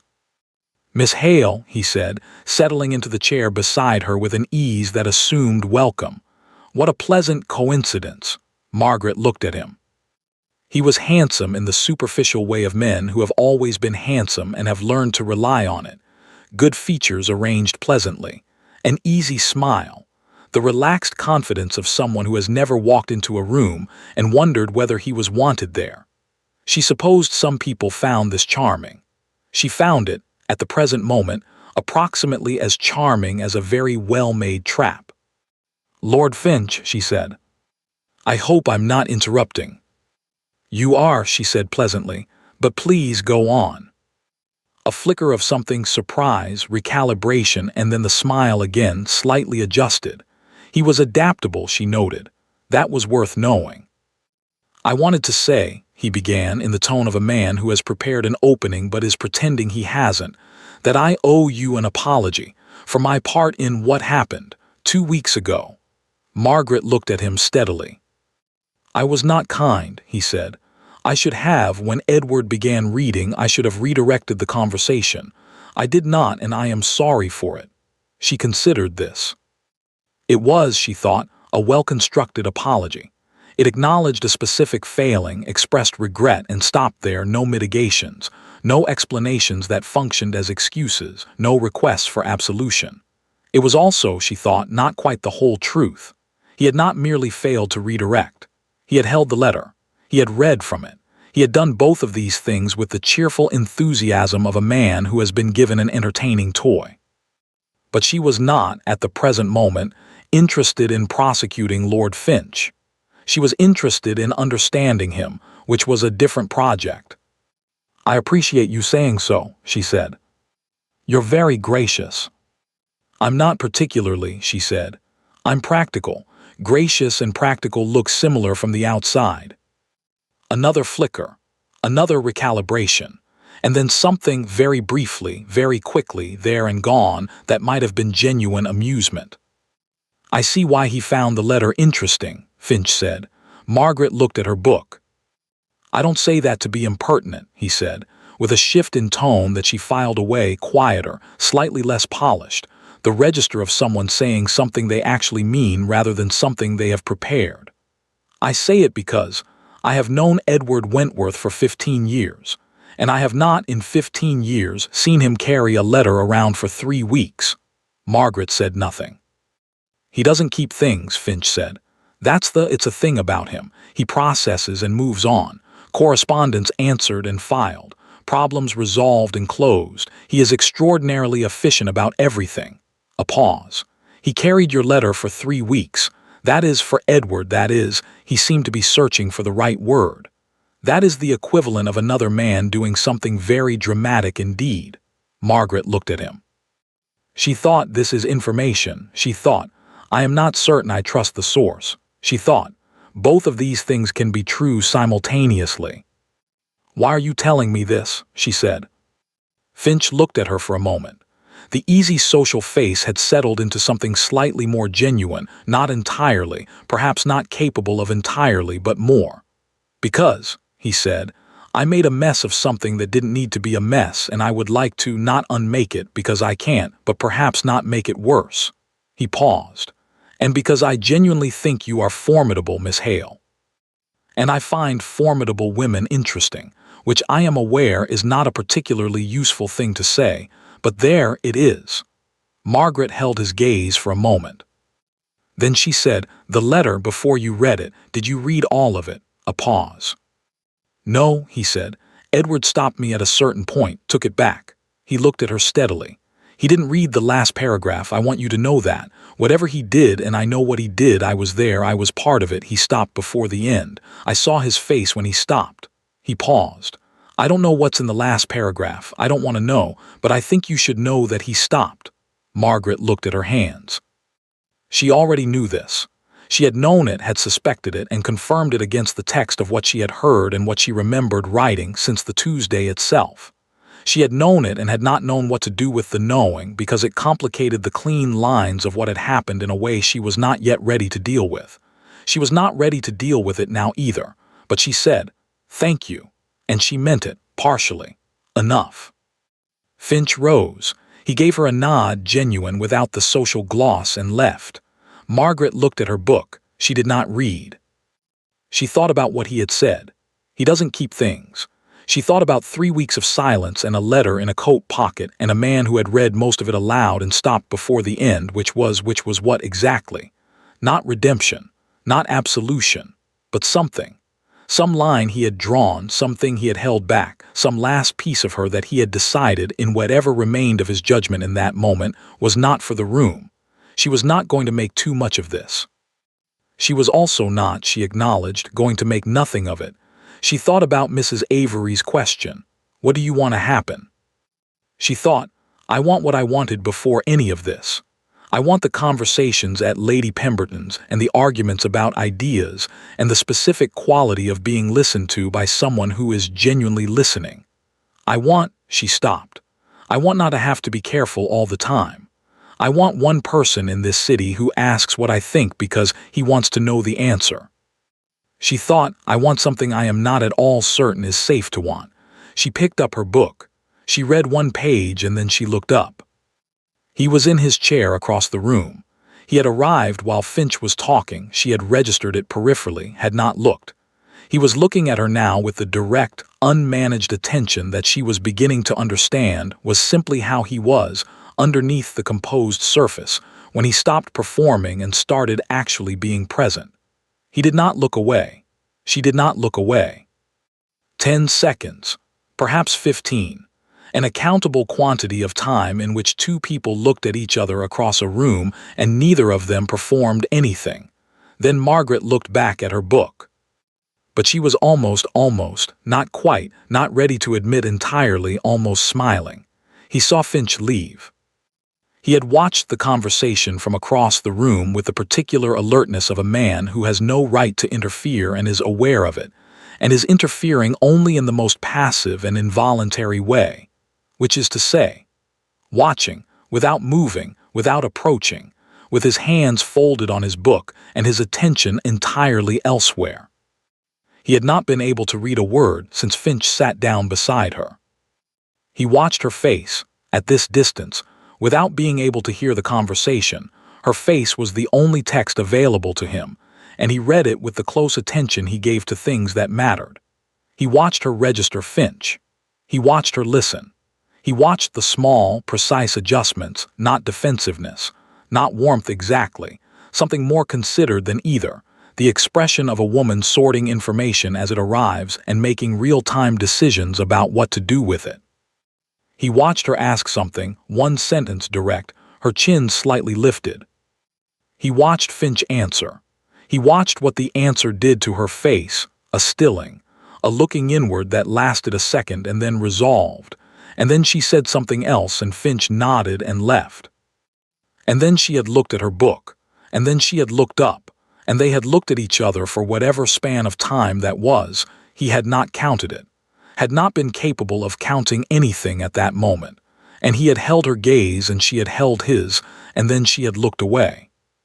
But not before he saw, at the very corner of her mouth, the beginning of something. He was not going to assign significance to the beginning of something at the corner of a mouth. He was going to sit in his chair and read his book and wait, as he had committed to waiting, and not reconstruct a near smile into more than a near smile. He read his book. He retained nothing. On the 3rd Wednesday of November, Lord Cavendish was in the reading room. This was unusual. Cavendish preferred the main room, the fire was better, he said, and the chairs were older, and old chairs had learned the shape of him. He appeared in the reading room occasionally, when the mood took him, and settled into whichever chair was nearest with the indifference of a man who has long since stopped accommodating himself to furniture and has decided furniture must accommodate itself to him. He settled today near the window, 3 chairs from Margaret. Edward watched him do this from across the room. Cavendish opened his newspaper. He read, Margaret read. Edward did not read. The room continued its afternoon. After 20 minutes, without looking up from his paper, Cavendish said, Miss Hale. Margaret looked over. Cavendish, he said, we have not been formally introduced, which is a failure of protocol I am too old to feel guilty about. You are Lord Ashton's cousin. Distant cousin, Margaret said. Yes. Cavendish lowered his paper slightly. He looked at her with the direct, assessing gaze of a man who has been looking at people for 73 years and stopped pretending he was doing anything else. You wrote a letter about ideas. A pause. "I have written several," Margaret said carefully. "One in particular," Cavendish said, "which I understand was well written and well argued and handled very badly by someone who should have known better." He paused. "I told him so. I want you to know that, not because it changes anything, simply because someone should have said it to his face, and I am one of the few people in this building still willing to say things to people's faces." Margaret looked at him. "You sat down," Cavendish said, "on Tuesday instead of leaving." "Yes." "Why?" She considered him for a moment. Then she said, "Because leaving looked like running, and I have never run from anything if I had a reasonable alternative." Cavendish looked at her for a long, steady moment. He said. He returned to his newspaper. But 2 minutes later, without looking up, he said, "You come here on Wednesdays." "Yes." "So does he." A pause. The paper turned. "I have noticed that you read and he fails to read, and neither of you speaks to the other, which is either very principled or very wasteful, depending on how much time you think you have." He turned another page. "I am 73. I find the question of time considerably more pressing than I did at your ages. Take from that what you will." He read his newspaper. Margaret looked at her book. Edward, across the room, stared at the page he had not turned in 11 minutes. The fire burned. The rain came steadily against the windows. The reading room held them all in its particular afternoon quiet, 3 people and their respective silences, each one saying, in its own way, something the words hadn't yet arrived for. She was leaving, coat on, book in her bag, gloves in her hand, when she found him in the corridor. Not deliberately. He was coming from the direction of the main room. She was going toward the stairs, and the corridor was narrow enough that not finding him would have required one of them to have taken a different route, which neither of them had. They stopped. 3 feet between them, the corridor quiet around them, the sounds of the club muffled through the walls, distant, belonging to somewhere else. Margaret put on her gloves. He watched her do this, the small practical task of buttoning each glove at the wrist, and then he said, very quietly, "How is the book?" She looked up. "Which book?" she said. "Whichever one you've been reading these past 3 Wednesdays. I have not been able to determine the title from across the room." She looked at him for a moment. "It's a collection of essays," she said, "on the philosophy of language, whether words precede ideas or follow them. And I think the author is wrong about the central premise but right about most of the evidence, which is a frustrating combination." Something moved at the corner of his mouth. "That does sound frustrating." "It is." She adjusted her second glove. He would have benefited from someone arguing with him before he published. "Most people would." "Yes," she said, "though most people don't know that about themselves." A pause. The kind of pause that is weight, not uncomfortable, not exactly, but aware of itself, aware of what it is standing in the middle of. "Margaret," he said. She looked at him. "I know you asked for time," he said. I am not asking for anything. I want to be clear about that. I simply wanted to." He stopped. Started again in the way she had come to recognize as him discarding the prepared version and reaching for the real one. "I miss talking to you," he said. "I am aware I have not earned the right to say that, but it is true, and I thought it was better to say a true thing than to manage the conversation into something more comfortable." The corridor. The rain outside somewhere. Margaret looked at him for a long moment, the real-looking, the unhurried kind. She thought about Cavendish. "How much time do you think you have?" She thought about Mrs. Avery. "What do you want to happen?" She thought about a letter written at 2 in the morning and sent on a rainy Thursday and carried in someone's coat pocket for 3 weeks, which was careless and wrong, and also, she was beginning to understand, not nothing. She thought about the last paragraph, about the words she had written and he had not read aloud, about the line he had drawn in the middle of his own failure without anyone asking him to. She said, "I've been thinking about what you said, in your letter, about not knowing what to do with something and handling not knowing by doing nothing." He was very still. I do that too, she said. Not with letters, with decisions, with things I'm not ready for.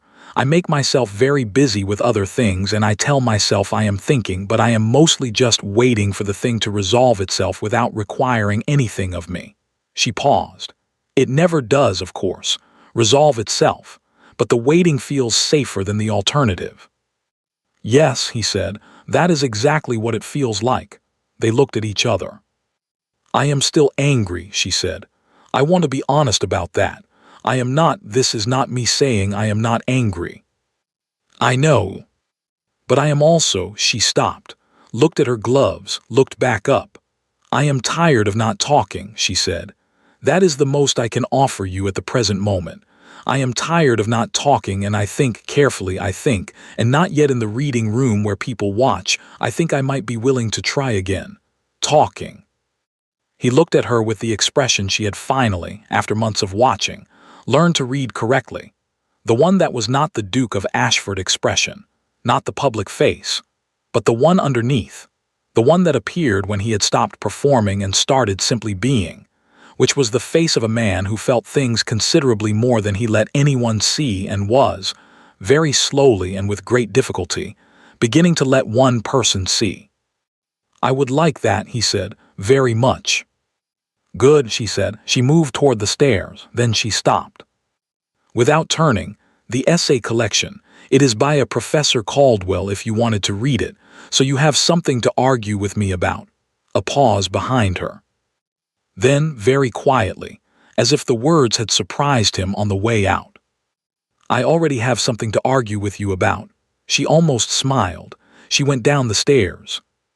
Outside, the November rain was cold and steady, and entirely indifferent to the fact that something had shifted, quietly, carefully, with the specific quality of a window opened in a room that had been closed for a very long time. Margaret walked home through it. She did not mind the rain. He found the Caldwell essays on Friday morning. Not without effort. The book was not at his usual bookseller, who apologized with the practiced regret of a man accustomed to apologizing for the unavailability of academic texts that most of his clientele had no interest in purchasing.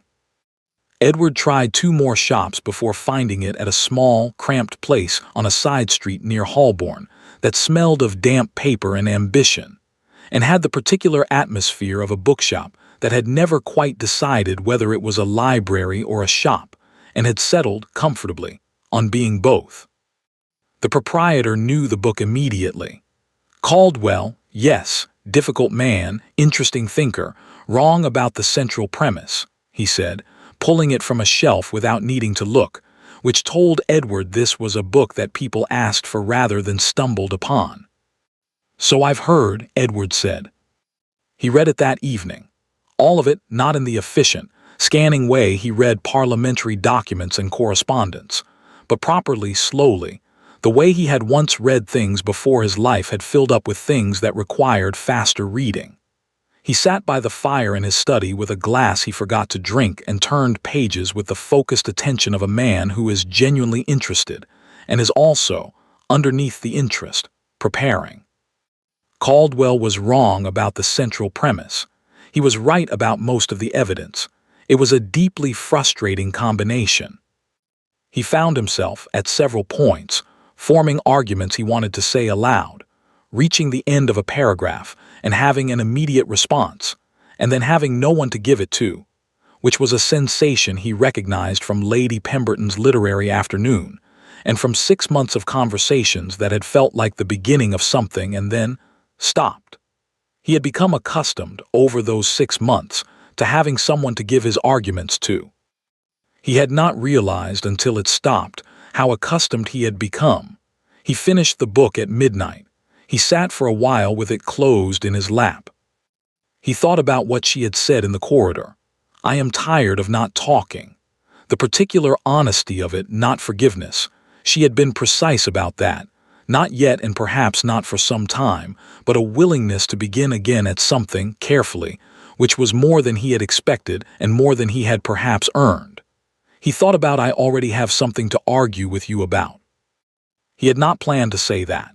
It had arrived before he decided to say it, the same way the best things he said arrived, without preparation, pulled out of him by the specific quality of her attention, which was the most demanding and the most clarifying attention he had ever been subject to. She listened the way serious readers read, expecting the text to yield something real, prepared to be disappointed, genuinely pleased when it didn't. He had spent 36 years in rooms where people listened to him with the specific quality of people waiting to respond. She listened with the quality of someone actually taking things in. He put the book on his desk. He was going to see her on Wednesday. He was going to, for the first time in almost a month, actually talk to her. He realized, sitting in his study at midnight with a book in his lap, more nervous than he had been before any parliamentary vote, any estate negotiation, any conversation with any person of any significance in his adult life. He found this clarifying in its way. Wednesday arrived with the particular quality of days that have been anticipated too long, slightly unreal, slightly overlit, the morning taking forever and the afternoon arriving too fast. He was at the club at 2. She arrived at past, as she always did. He watched her come through the door, coat, book, gloves, the self-contained efficiency of her movement that he had catalogued without meaning to over months of watching her enter rooms. She gave her coat to the attendant. She looked around the room, taking inventory as she always did, the quick cataloging scan, and found him. She did not look away. Neither did he. She came to the sitting area near the window, not her usual chair by the wall, which was further from him. The chair across from his. She sat. "You found the book," she said, looking at it on the table beside him. "Friday morning, a shop near Holborn." "Stubbs," she said. "He ordered it for me 2 months ago. He seemed to feel personally vindicated when I confirmed it was worth reading. He told me it was wrong about the central premise." "He's right." She settled her own book in her lap. She had brought it, but he suspected, with the specific attention he had developed for her habits, that she would not open it today. "What did you think?" "I think Caldwell has made a fundamental error in his 3rd chapter that undermines everything that follows, but that the undermined everything is still considerably more interesting than most things that haven't been undermined." She looked at him with the expression, the real one, the one that didn't perform. "Which error?" He conflates the evolution of language with the function of language. They're separate questions, and he treats them as the same question, which means by chapter 5 he's answering a question he hasn't asked yet and ignoring the one he has. A pause. "That is exactly the error," she said, "and exactly why it's frustrating. Because if you separate the questions the way they should be separated, his evidence actually supports a much more interesting argument than the one he makes. Which is, that language doesn't follow ideas or precede them," she said. "It runs alongside, a parallel track, sometimes ahead, sometimes behind, occasionally in the same place at the same moment, which is when you get the sensation of having said exactly what you meant, which is rare enough that people remember it." Edward looked at her. "That's better than his argument," he said. "I know," she said without vanity, simply as a fact. "I wrote to tell him so." He stared at her. "You wrote to Caldwell." He published his address in the preface. It seemed like an invitation. She looked slightly defensive, which was one of the few expressions he had seen on her that involved any uncertainty at all. I realized that was perhaps. "What did he say?" A pause, then he wrote back. "We have been corresponding for 6 weeks. He is revising the 3rd chapter." Edward looked at her for a long moment. Then he said, "You wrote to a professor of philosophy to tell him his central premise was wrong, and he is revising his work based on your correspondence." The argument was sound. "Margaret," he said her name the way it had been arriving lately, without the weight of proof, just the word, just her. "You are remarkable." She looked at him. Not the composure face, not the assembled expression. Something more open than that, slightly surprised, slightly careful, the expression of someone who has been handed something and is deciding whether it is safe to hold. You said, she said after a moment, in the corridor that you had something to argue with me about. Yes. That wasn't about Caldwell. No, he said, it wasn't. She waited. He had thought about how to say this. He had thought about it on Friday, Saturday, Sunday, had constructed and dismantled several versions, had tried to find the architecture of it, the right sequence, the words in the right order. He had failed each time to find a version that felt honest rather than constructed, and he had concluded, finally, that this was because honest things resisted construction. They arrived or they didn't. He let it arrive. I want to explain something, he said. Not to excuse what I did. I want to be clear that I am not looking for your absolution. I simply think that there is a part of what happened that I have not yet said clearly, and I think you deserve clarity. She was very still. When your letter arrived at the estate, he said, I read it twice before I put it down. Twice, standing at my desk, which is not how I read anything. And the reason I didn't write back, the real reason, not the excuse about being busy or needing time, is that your letter required a response that was honest. And an honest response would have required me to say things that I was not ready to say. About what the letter meant to me. About what, he stopped. About what you had become to me. Over 6 months of conversations in rooms neither of us were entirely supposed to be having conversations in. The fire. The rain outside. The room very quiet. I was afraid, he said. That is the plain fact of it. I was afraid, and I handled fear by carrying the letter around and doing nothing with it, which is what I do with things that matter enough to frighten me, as I told you in my letter, and which I have been doing my entire life with varying degrees of consequence. He held her gaze. What I did at the club was wrong. I have said that, and I mean it, and I will not qualify it. But the thing underneath the wrong thing, the thing that made the wrong thing happen, was not indifference. It was the opposite of indifference. Margaret looked at him. She looked at him for a long time. In the way she looked at things she was reading, taking it in, following it, deciding what she thought. You could have told me that, she said finally. Any of it at any point. I know. A response to my letter, one sentence. Even, she paused, even not a good sentence, even an honest sentence that was clumsy or incomplete, that would have been enough. I know, he said again. I am better at understanding things than I am at saying them in time. I am working on the gap. She looked at him. Working on it, she said, not dismissive, testing the phrase, turning it over. It is a large gap, he said. It will take time. But I am working on it with more genuine effort than I have applied to it before. He paused. You are, it turns out, very motivating. Something moved across her face. The near smile, he was beginning to catalog its variations. This near smile, the different things it meant in different moments. This one meant something he was not quite ready to name, but that sat warmly in his chest regardless. The last paragraph, she said, he went still. Of my letter, she said, you stopped before it. Yes. Why? He looked at her. Because it was yours. Because it was the part that was specifically for me and I could not, he stopped. Found the honest version. Because reading it aloud would have been a different kind of betrayal than reading the rest. The rest was ideas, arguments. The last paragraph was. Was what? She said quietly. He held her gaze. Was the most honest thing anyone had written to me in 36 years, he said. And I knew it when I read it, and I could not make it into entertainment. I could not. He paused. I did not read it aloud. Finch did not see it. Whatever I failed to protect of yours that day, and I failed to protect a great deal, I protected that.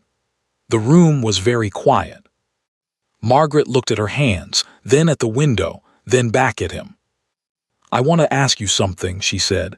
And I want you to answer it honestly, not diplomatically, not carefully, just honestly. Yes, he said. The last paragraph, she said. I would like you to read it now aloud. She reached into her bag the book and tucked inside the book's front cover a folded piece of paper that she set on the table between them. To me, here, just to me. He looked at the paper. He looked at her. You kept a copy, he said. I always keep copies of things that matter, she said simply, in case they are lost. He thought about this, about a woman who had learned, through some education he could only guess at, to keep copies of the things that mattered in case they were lost. He thought about what it meant that she had brought it today, that she had decided between Wednesday and Wednesday to bring it. He reached for the paper. His hands, he noted, were not entirely steady. He unfolded it. He found the last paragraph, shorter than the rest, sitting at the bottom of the page like something she had nearly cut, the handwriting slightly different, slightly more deliberate, the way handwriting becomes when the writer is choosing each word carefully. He read it. Not silently, aloud. Quietly, just for her, just for this room, just for the afternoon. I am not certain I should include this, and I have rewritten it 3 times, and I am including it anyway because I have decided that the alternative, which is to be careful and say nothing and pretend I have not been thinking it, is a worse choice, even if this is also a bad choice. I think you are the only person I have encountered in a very long time who makes me want to think harder. Not to perform thinking, not to demonstrate thinking, but to actually do the work of it more carefully and more honestly than I would alone. I don't know what to do with that. I'm not even certain I am supposed to tell you, but it seemed, given the nature of this letter, dishonest to leave it out. He finished. He folded the paper, the clock on the wall, the rain on the windows, the fire. He looked up. She was watching him with an expression he had not seen on her before, open in a way she usually wasn't, the composure still there but thinner, like ice in early spring, present but changed. I should have written back, he said. The day I read it, I should have written back immediately and told you. He stopped. That I felt the same, that I had felt it since Lady Pemberton, since instructive, since a dozen conversations in rooms where neither of us was entirely supposed to be talking to the other. That whatever it is that makes you want to think harder, I felt it too. I feel it, he held her gaze. I feel it very much, still, regardless of everything. The room held the words. Margaret looked at him for a long, unhurried moment. Then she said, "You could have said that in a letter." "I could have. 3 weeks ago."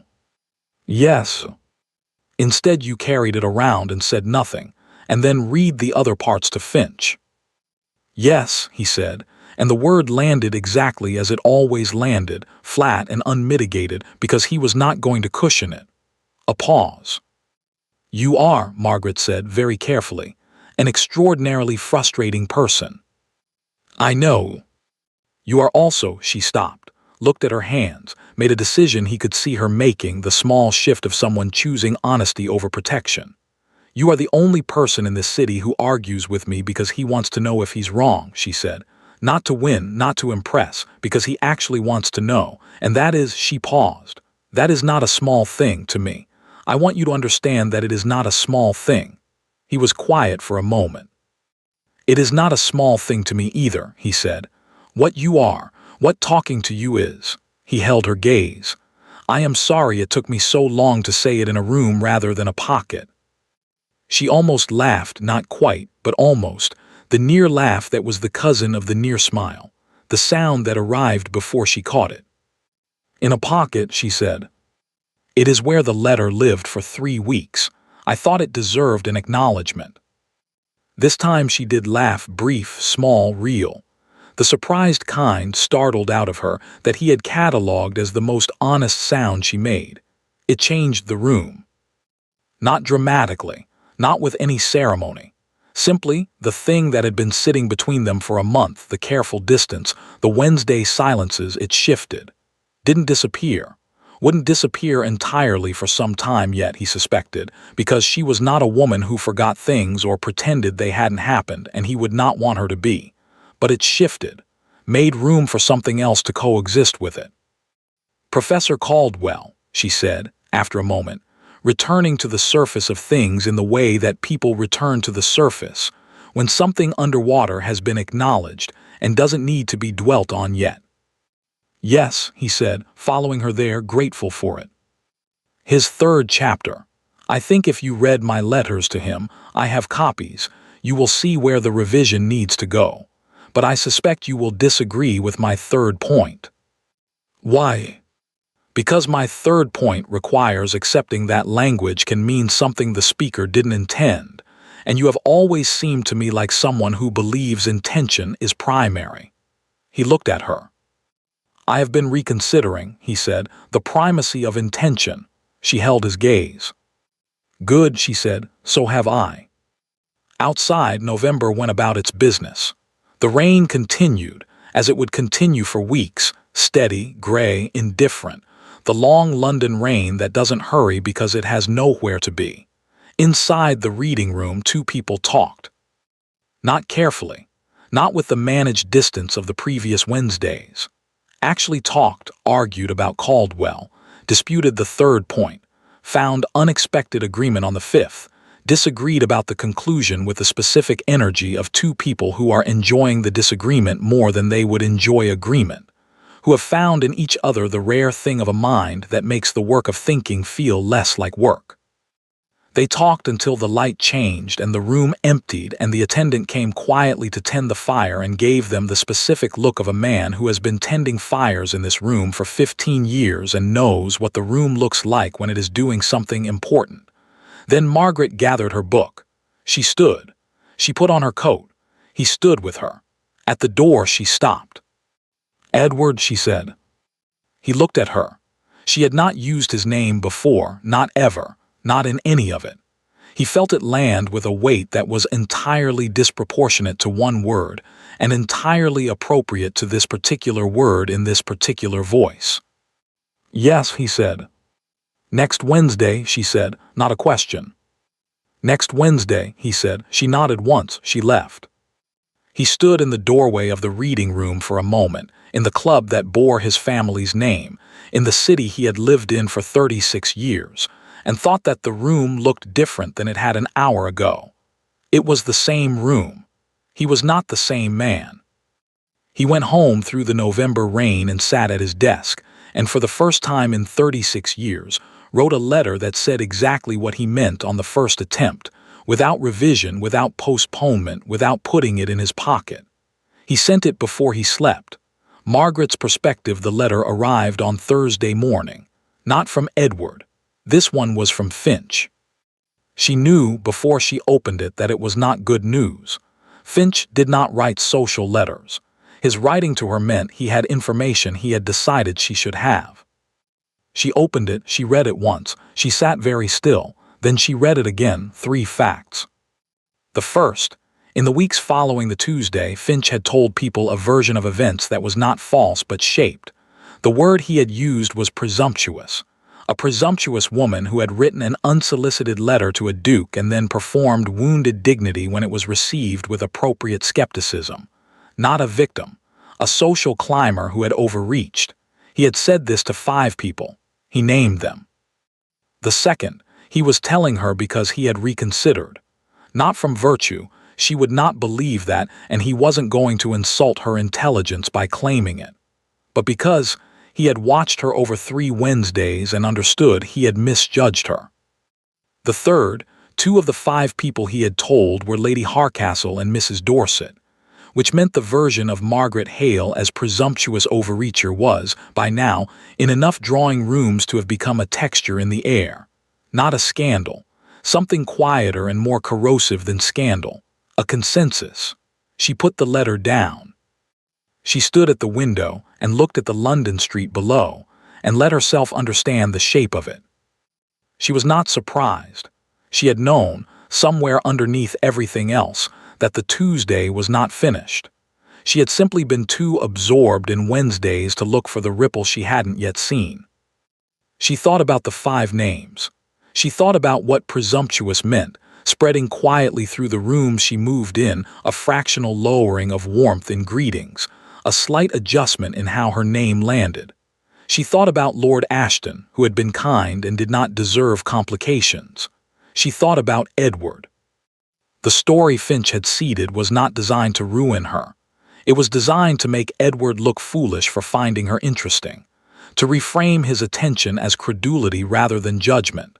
And it had been set in motion before the Wednesdays, before the corridor, before any of it, already moving while they were carefully, slowly beginning. She sat back down. She picked up her pen. She wrote to Finch, "Thank you for telling me.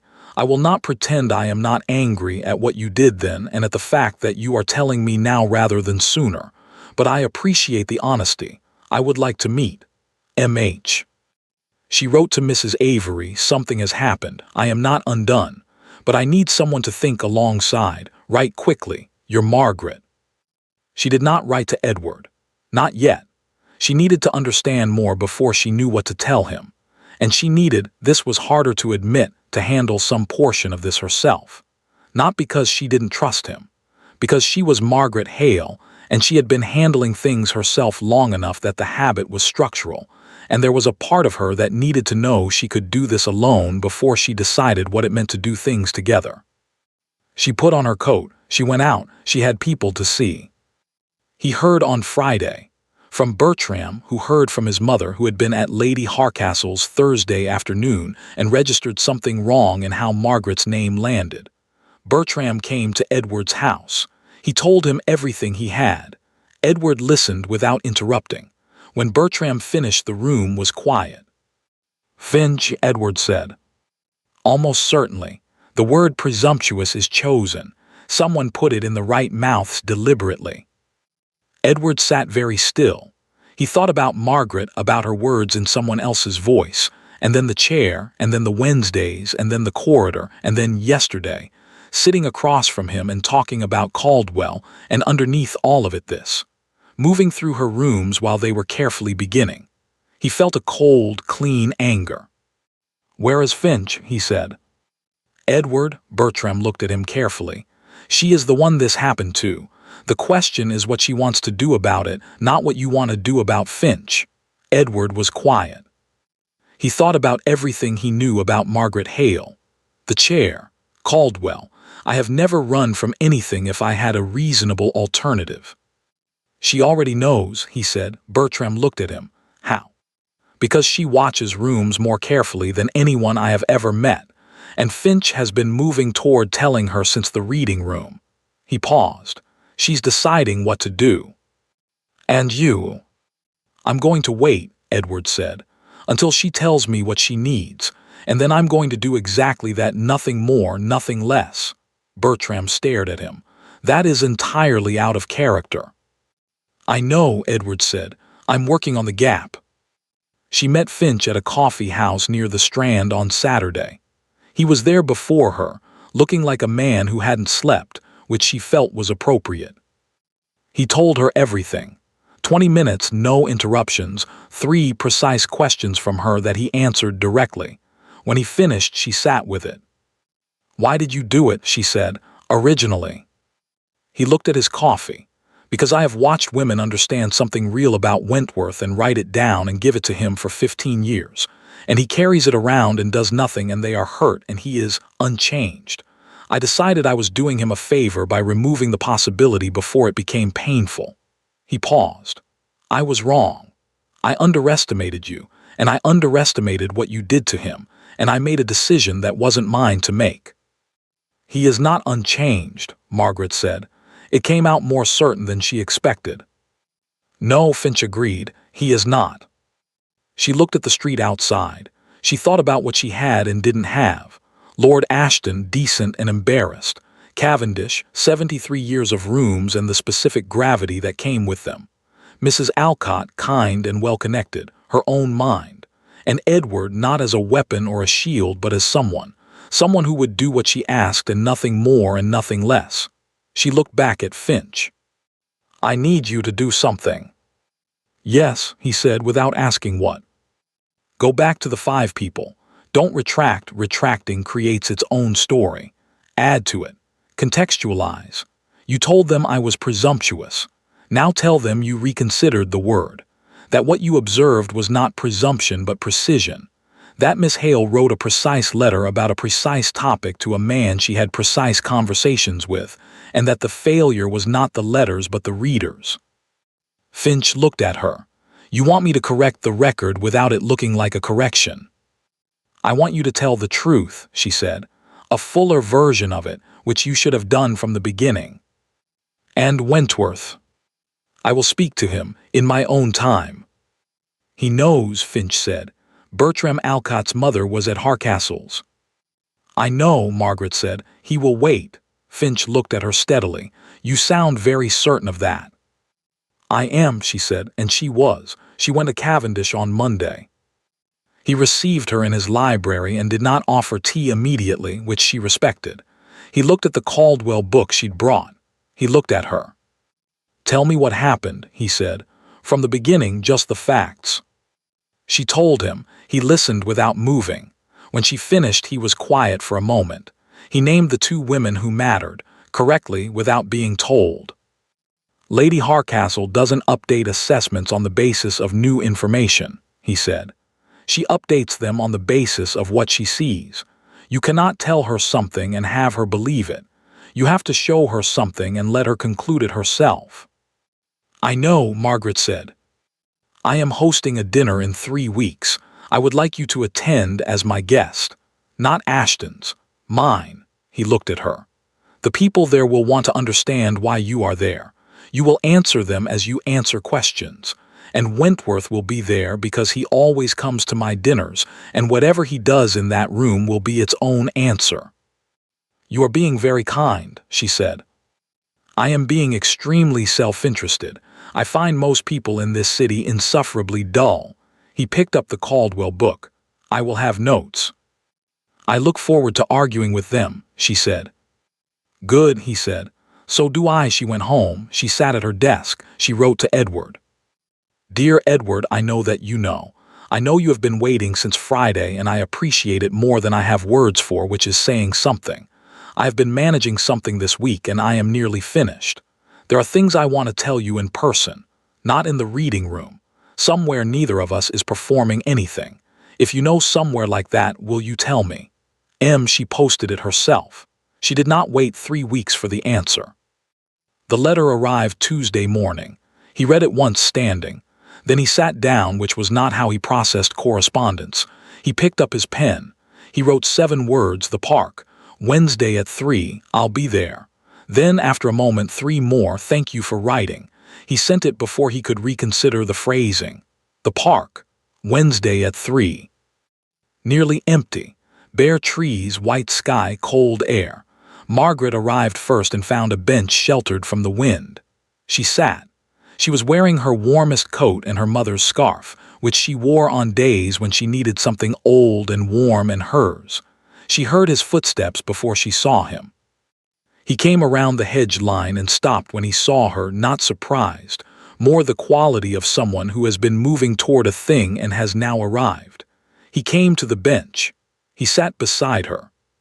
How are you? He said. Better, she said, than last week. They sat for a moment. A pigeon investigated something on the path. Margaret, he said. She looked at him. I want to say something clearly, he said, without building to it, because I have spent enough time building to things. He held her gaze. I am in love with you. I have been since Lady Pemberton's, since instructive, since a dozen conversations in rooms where neither of us was supposed to be having them. I handled it very badly, and I am sorry for how badly I handled it. He paused. I am not telling you to create an obligation. I am telling you because it is true, and you have asked me to say true things clearly. The park, the white sky, the bare trees. Margaret looked at him, the long, unhurried looking. She thought about a letter carried for 3 weeks in a coat pocket. She thought about 40 minutes in a chair. She thought about Cavendish and how much time do you think you have and Mrs. Avery and what do you want to happen. She said, I know. He looked at her. I have known for some time, she said. Not the word, I didn't have the word, but the thing underneath it. She paused. I am going to be honest with you. The anger is still there, smaller than it was, but there. I think you should know that, and I think we should not pretend otherwise. I know, he said. I'm not asking you to. But, she said, he went very still. I am getting there, she said. That is the most accurate thing I can tell you. I am moving toward it, and I want to keep moving toward it with you present, not managing the timeline, just present. He looked at her for a long moment. I can do that, he said. I know you can, she said. You've been practicing. Something moved in his face, relief, and something warmer than relief, and underneath both a steady gladness that was not triumphant but simply there. After a while he said, "Tell me about Cavendish's dinner." She told him. He listened with the real listening. He asked the right questions. After a while she said, "Your argument about the single traveler, I've been thinking about it. And I think the incompleteness is in assuming the traveler is one person," she said, working it out as she spoke. "What if the translation works better with two? What if that's what language is actually for, not one person moving between their idea and their word, but two people building the translation together? Which is why it fails so often alone and works, occasionally, between the right people." He was quiet. "That," he said, "is better than Caldwell's argument."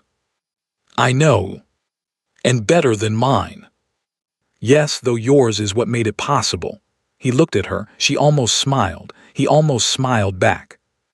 They stayed until the cold became insistent, and then they walked not anywhere particular, just the paths, and talked about Caldwell and Cavendish and a village in Wiltshire and what it smelled like in winter, and about a park in Derbyshire near the Wentworth estate that was, he said, worth seeing in spring. In spring, he said. As a fact, she did not correct him. The reading room on a Tuesday afternoon in September. Warm light through the tall windows. The Caldwell essays on the table beside her chair, covered in margin notes in two different handwritings. A complete record of a disagreement conducted over 7 months that had arrived, eventually, not at a resolution but at something more interesting. A third argument neither of them had started with, built from the parts of both. Cavendish had told them to publish it. The paper was being drafted. At 2:30 the door opened. She didn't look up, but she registered it, the footstep she had catalogued so long ago she sometimes thought she could identify it through walls. He came to her. He sat. He was holding a letter. "What is it?" she said. He held it out. It was from Caldwell. She read it. "Read it again." "He wants to include our correspondence in the revision," she said. "As an appendix, both names." She looked at the letter for a moment. She thought about a woman who had written to a professor because his address was in the preface, and the argument was wrong, and how different the same room could look depending on which chair you sat in. "Yes," she said, "both names, the whole record. It is a better argument than either of us started with. It should have both names on it." He was quiet for a moment. Then, "Cavendish is going to be insufferable." Cavendish is always insufferable about being right. It is his primary characteristic and his primary charm. She stood. "We should go and tell him in person." He stood with her. "Edward," she said. "Yes." "Thank you for the park, for the waiting." She paused. "For the letter you sent the same day." "You didn't need any of it," he said. "I know," she said. "That's not why I'm thanking you." He understood. She could see it, simply arriving in his face and staying. She picked up the Caldwell book with its two-handed margin notes. She looked at it for a moment. All those months of argument in the margins, the disagreements and revisions, and the third thing that had grown in the space between their handwritings. "Come on then," she said. They walked out through the entrance hall and into the September afternoon, which was warm and bright, and entirely indifferent to the fact that two people had just walked through a door they had worked very hard to arrive at. 6 months later, the revised Caldwell essays were published with a 40-page appendix, a correspondence on parallel tracks, 2 authors listed. The book went through 3 printings. Professor Caldwell wrote to say the appendix was more interesting than the book. He was not wrong. Thank you for listening to the story all the way to the end. Please tell us which city you're watching from and what the story made you feel. Don't forget to subscribe so you won't miss new stories.